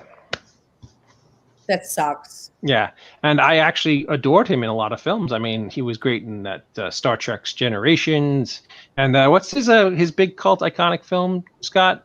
The one where he's like in Clockwork Orange. Clockwork Orange, right? Yeah, of course. Yeah. I gotta. Yeah, with a little more than a cult film. I mean. Yep. I mean, I'm sorry, David. You had to think about that. I know. I was like, am I wrong? I was about to say, I can't possibly be right. I must be having a brain stroke. You know what's funny, guys? I've seen thousands and thousands of movies, but somehow I missed a lot of ones that are popular because they just don't appeal to me. I saw for the very first time last night Deliverance. It was on either Showtime or you saw for the first time last night? Yes, last night. That I brought it up. tonight. Yes, it's very weird. Yeah. And I actually never had any desire to see that movie, and I seen it last night, and I was like, "Wow, this is a really cool movie. I like it." So you're gonna squeal like a pig? I can actually see where Clockwork Orange might have gotten away from you too, just from your age range as opposed to when that was out and big. I could see how that might not have been. No, but Oh no, Scott, I got to argue that because I'm younger than him, and I'm fully aware of that movie. Well, yeah, Clockwork Orange is like it's a cult classic. There's yeah. Well, see, I feel like every Halloween, some idiot dresses up, like with the white, right, like a droog, eyelashes and the droogs. Yeah, I see. To me, I mean, I'm a big Kubrick fan. So when I think Kubrick, I think one of our true mavericks. I don't think cult. I think me either. Maverick. Okay. Yeah, I agree. It's not a cult classic. It's a classic. Yeah. It's funny. I mean, almost every Kubrick film is in that category. When you say Kubrick to me, I think of Full Metal Jacket for some bizarre reason. Another one. My dad brought us Shining. The Shining. Hello. I wasn't a big Shining fan. My dad brought us. Really? Yeah. Really? I mean, I am. My favorite. Hold on, Scott. Pull that up again, please. Put that up. Stanley Kubrick book that I was given by my lovely life partner. Yeah. That's awesome, Scott. Love of my life, fire of my loins. Kubrick is one of my all-time favorite filmmakers. Oh, he's what about Tom Cruise and Nicole Kidman? He's an absolute genius. Actually, do you know this filmmaker Noah Baumbach? Oh my gosh, he's another brilliant filmmaker. Well, I dated him, and when Eyes Wide Shut came out, like we had to go the very first showing, and it was, it was what it was. It's actually a movie that's gotten better for me. I mean, at first I was just like, oh, this is so disgusting and so creepy. I'm sick. And then, the more I thought about it, and then the more I saw it, it had a certain resonance. But my dad he has Parkinson's, but he's a huge film guy, and he watches TMC all day long. Like you walk into the house and you just hear like a 1940s just like tell your story walking, kids, tell your story walking, get out of here. And I'm like, Dad's watching TCM again. But he was a huge film guy, and he would bring us to movies that we were, it was probably really inappropriate for us to see when we were kids, but he brought us to see Barry Lyndon, which is Kubrick. And I remember, I think I was in fourth grade, and there were some scenes there that I remember to this. I only saw it once when I was 8. And, the scene, oh my God, there's just certain scenes that are just so, whoa. But it was a long movie, but it was a Kubrick movie. So there you go. But I mean, that's just how vast he did 2001 and then he did Barry Lyndon. I mean, it couldn't be two more different movies, right? And the reason why I can't have Alexa in my life is because of Hal and the ending of 2001. Open the pod door, Hal. Amazing. Marianne, there's a question from Sean Smithson, who's one of our wonderful part of our family here. He says, was there ever a movie you wish you were in either or auditioned with? Wait, sorry, I screwed that up. Was there ever a movie you wish you were in, either auditioned for or wish you had? Every single movie I auditioned for, I wish I was in. Yeah, I mean, there's just, okay, so God, back in the day, my 20s and 30s, I was auditioning for leads in movies like that Julia Roberts got. I mean, that was just, Julia Roberts was just breaking, and God, there's so. I mean, I auditioned. My job was auditioning back then. I mean, it was every day. It was either an audition or a callback, or 3 auditions. And then I yelled at my agents. I was like, I can't do 3 auditions in one day. Just stop with the auditions already. I can only do 2. Well, I tested for Friends, which is when you test for something, they fly you out to. Well, I was living in New York. They flew me out to LA. I actually tested for the Jennifer Aniston part, and it was cast with a different girl. And then for the pilot, and then when it was bought for series, Jennifer Aniston was had been doing a series for Fox, and then that was canceled. She was available, so she got cast in it. So that's actually how I got the part in Friends. Was because I had tested for it, and Marta and Kevin Bright, and they were just like, "Oh, let's give her this little part." Sweet. So it really would have been nice if I'd gotten actually Friends, because then I could have, like, with that money, I could have made so many amazing movies, because my big dream is to have a production company. And because I have really good taste in scripts. And Brandon, I did see 2001 Space Odyssey. I liked it. And Full Metal Jacket is my favorite Kubrick film. Brandon also asked Marianne, did you audition for Clueless? No, not at all. I was on the set in Salt Lake City, and Paul had his final callback, and I told that story. No, I didn't. I didn't audition for it at all. But I remember Full Metal Jacket came out. Didn't it come out the same year as Saving Private Ryan? I think it came out the same year as Platoon. Platoon. That's it. And so it got sort of, it pushed aside. Yeah, it didn't get the attention. But I remember I was living in Los Angeles at the time, and I remember going to see it and just being absolutely blown away. And that the final scene of who's the leader of the house that pays for you and me? MICKEY, Mickey Mouse. I mean, my mind was like, Kubrick is a genius, and this is what the Vietnam fucking war was about, just total insanity and corporate money and all that stuff. But I just remember thinking, when I saw Platoon, I was like, oh, this is so brilliant. And then I saw Full Metal Jacket, and I thought, no, this is brilliant. Absolutely. Hello, Mr. Romero. Platoon and hi, George. Full Metal Jacket were different years.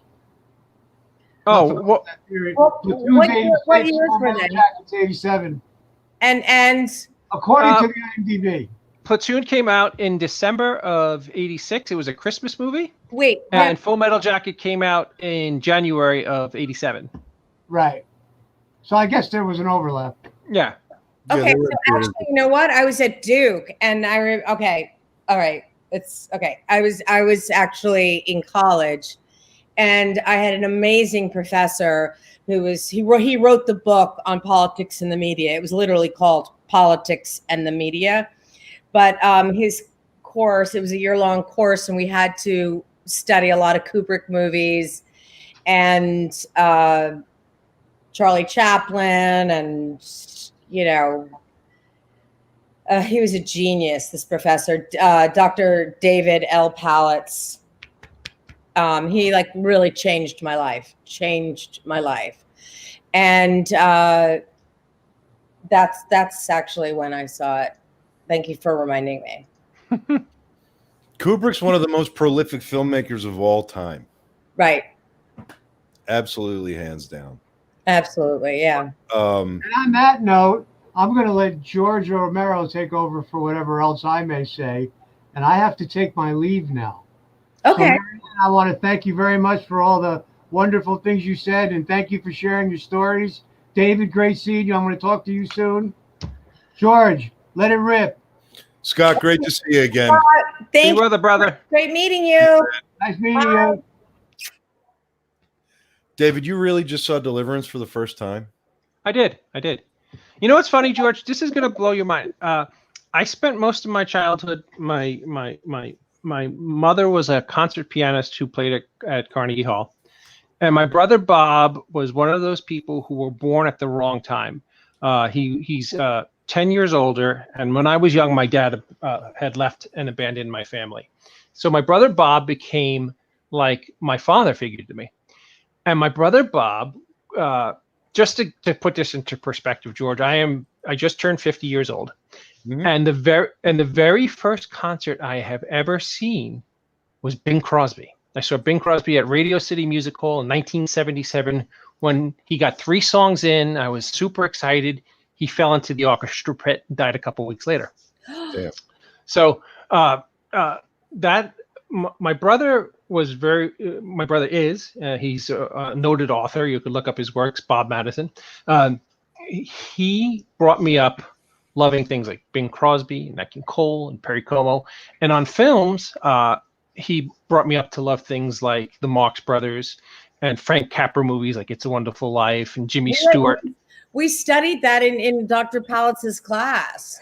The Marx Brothers, Duck Soup, and It's a Wonderful Life. And It's a Wonderful Life is a Marxist socialist movie. It's not what everyone thinks like, oh, it's the all-American movie. It's capitalism. It's the opposite, actually.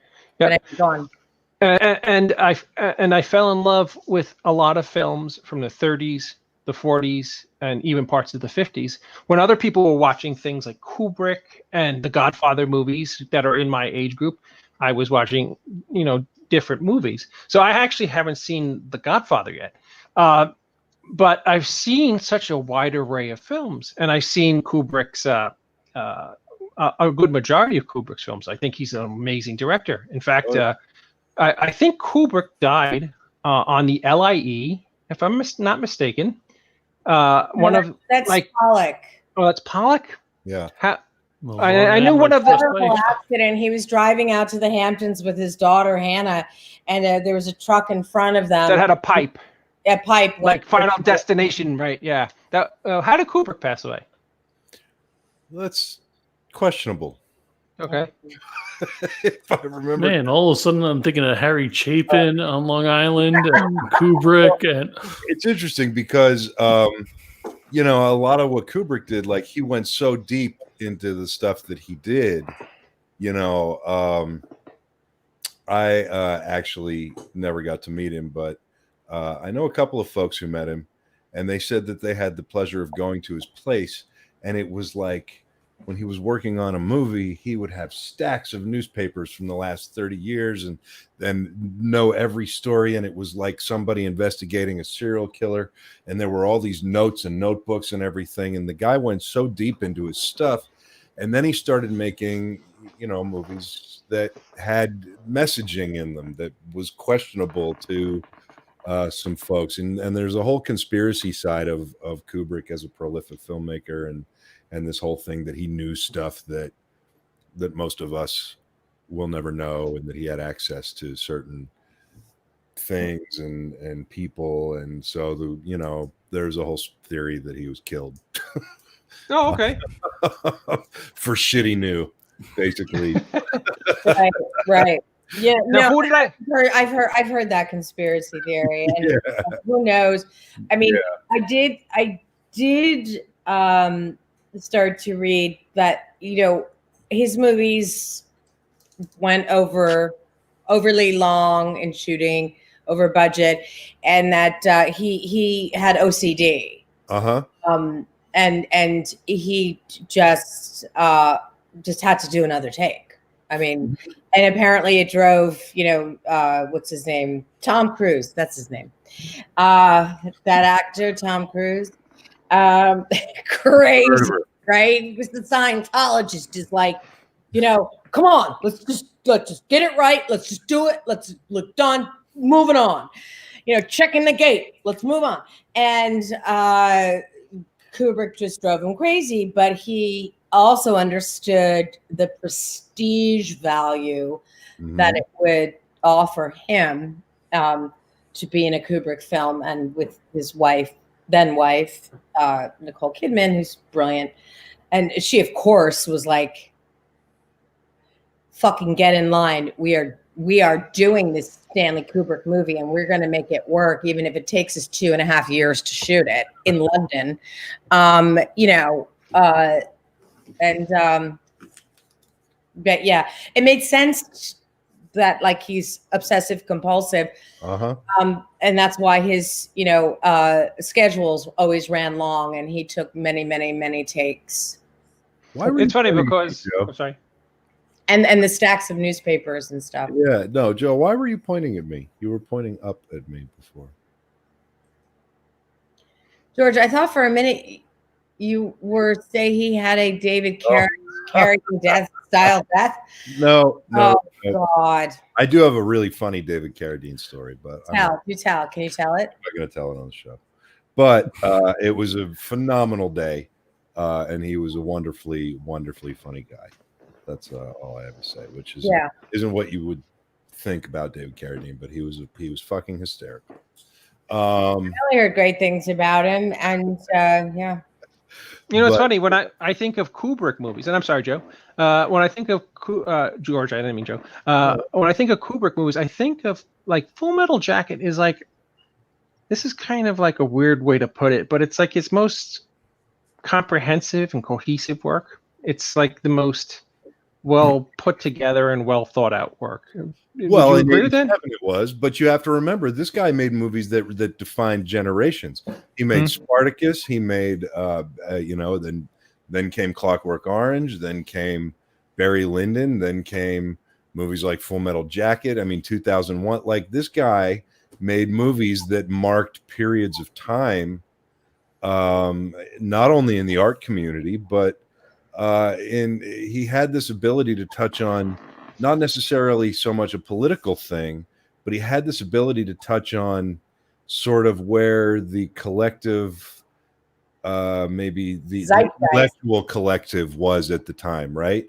So in 87, there was a lot of heady conversation about Vietnam happening, right? Yeah. It was after the conflict had ended. It was after all the soldiers had come home and gotten shit on for what they did.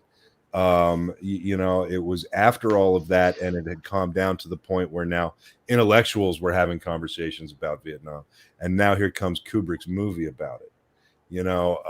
2001, it was the same thing. I mean, he made that movie. That movie was so far ahead of its time, and we all happen to carry the fucking monolith from 2001 in our fucking pockets.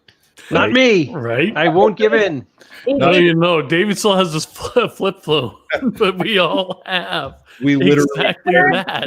Flip phones, David. Don't feel bad. My parents still have flip phones. We literally carry. Well, thank you for equating me with your parents. That makes me feel Marianne, David's only 50, so he should have something. What about one of my all-time favorite movies of his, Strangelove? Right? Like Strangelove did something that no film Strangelove done. Yeah, how I learned to stop worrying and love the bomb. And learn to love the bomb. Yeah. Oh, I saw that recently. Actually, recently being like 3 months ago, and and that's another movie we had to watch for my Professor Palitz's class. And I mean, he basically made us watch like all the movies he loved, and talk intellectually about them. Sure. And it was just so freaking prescient. And as was 2001, it's like, what did this guy know was going to happen? That's where the theories come from. Exactly. He knew shit we're not allowed to know. Exactly. I mean, this whole Alexa thing, it is so creepy to me. When I rewatched 2001 about a year ago, and it was open the pod door, Hal, nothing. Mm-hmm. Open the pod door, Hal, and the computer just becomes smarter than the human and just says, no, not going to do it. I was like, oh my God, this is what's happening, man. And, because I mentioned earlier, I'm so bad with technology and I'm a bit of a Luddite. And David's lovely daughter had to help me figure this whole thing out, because I have a resistance to it, because you can't see my library, but I mean, I just love books. Sure. I like the feel of them in my hand, and it's very soothing to me. And and people, I know everyone's like, yeah, but you can't take 5 books with you when you travel. That's why I've got my, Paperwhite or my, whatever the thing is that you read on your iPad. I have 2 iPads. I don't use them. It's just, I don't know. I just watched a I documentary. sound like an old lady right now, but I just watched a documentary recently on Knight Rider. And I mean, come on, we're going back almost 40 years. And Knight Rider, their inspiration was Hal. Mhm. Oh, wow. Yeah. Well, the cell phone creator says that he was inspired by Star Trek. Well, if you ever watch Star Trek The Next Generation, they always in the beginning of the episode handed Picard something that looks very much like a contemporary tablet. Mhm. And he would take a pen and would do his work on it. Yeah. Yes. And it looked, if you go back and watch it, it's kind of horrifying how much it looks like they're just handing him an iPad. Yeah. And then Apple came out and they were like, fuck the pen. we don't need a stylus. Use your finger. That's just an extra thing. We have 10 pens right here. Yeah. Yeah. Am I supposed to go out now? I've never done this before. Am I supposed to No. Well, who do you want to go out with? Yeah. Oh, You're not allowed to go out. You're in New York. yeah, exactly. No, I'm not going anywhere. But I didn't know if I was supposed to just like Scott did, hey guys, I gotta, sign out here and have a nice night. And No. It's a matter of Scott is a reoccurring guest on the show. He's kind of like my Scott Schaefer. And Scott Schaefer, is that the right name? Yeah, the guy from Letterman. Yeah, Paul Schaefer. I'm getting old. I was about to say. Yeah, and Letterman's not on anymore, so right. Yeah. And he kind of just zones in and out. Oh, But with that being said, when I reached out to you and you were kind enough to agree to do my show, I told you it was only an hour, and I've kept you on for an hour and 40 minutes. Oh, so wow. I wanted to thank you so much, Marianne, for doing my show. On October 30th, if you are free, you don't have to commit right now, we're going to have on this network an enormous Halloween party because people can't go out, and it's Goosey Night the night before. We would be honored to have you. It's going to be star-studded, and we're just going to have a good time. I would love to. I'm not doing anything. I never thought on Halloween. Yeah, it'll Sweet. be fun as hell. Yeah, we're going to have an awesome time. And Lovely. again, I really love that. Again, and a funny story, just before you go, she just mentioned that she's old, and I am old too, because when she called me, it's 5:00 in the afternoon when she calls me. I'm literally taking a nap. My daughter runs up to the where I'm sleeping, knocks on the door, and goes, "Daddy, you got a call from Marianne Hagan," and hands me, of course, my flip phone. And Marianne is incredibly sweet and charming, and I'm kind of like in a half sleeping daze, trying to. And as you two know, I am so computer illiterate, but I don't want to sound like a schmuck to Marianne, so I'm trying to walk her through this, and I am failing miserably. So I said, "You know what, Marianne? I will have my producer Joe Ridgely call you up." So I'm walking down the stairs, and I said, "Oh, wait, it's the middle of the afternoon. Joe's working." So I was like, who do I know who's really smart with computers? And this will make you laugh, Marianne. 2 weeks ago, we had Ken Sagos from the Nightmare on Elm Street films, and he did not know how to get on either. And my daughter was on the phone with him for probably 2 hours, Joe, because you've seen it through the 2 hours trying to talk, because he was at a hotel. He was doing a film festival for his new film, and my daughter sat for 2 hours explaining him how to do the thing. So I was like, wow, my daughter can do this. And it's funny because I just introduced her to your Halloween movie not 2 weeks ago. So she was super excited to A, talk to you, B, thank you for being so wonderfully kind to her. It couldn't have been lovelier. And, it took me far less than 2 hours. No, absolutely. It took you like 10 minutes. That wasn't, it was just how wonderfully patient she is with all us old timers. Really lovely. You said go Harvard. David, you said you were taking a nap at 5. Was that after dinner then? No, that's before dinner. Dinner was what I miss. Early bird special. Early bird special. The early bird special at 4:30. I can't take advantage of that till I'm 55. I got a little bit to go. Again, come Marianne, down to Florida, and you only have to be 50. Oh, sweet. Marianne, can you tell our wonderful audience where they could find you on social media? Oh, yes. On social media, on Instagram, I'm at Marianne Hagan 11. Because you got to bring it up. It goes to 11. And Facebook, it's just Marianne Hagan. And Twitter, I don't do Twitter. I have a Twitter account, but I never check it. And I just can't get into it yet because I'm always late to the party. And I don't really like the word Twitter. And I don't like the word tweet. And if I have something to sell one day, I'll get on Twitter for real. But I don't have anything to sell. Well, again, I want to thank you for being awesome and kind. And I actually can't wait to work on a film with you. And I will stay in touch. And we will reach out to you for our big October 30th Halloween bash. If you're available, we'd love to have you. I'd love to be there. Thank you so much, David, George, Joe. Great speaking with you. Thank you. Bye. Ladies and gentlemen, the lovely and talented Marianne Hagan. It was absolutely wonderful to have her on the show tonight. The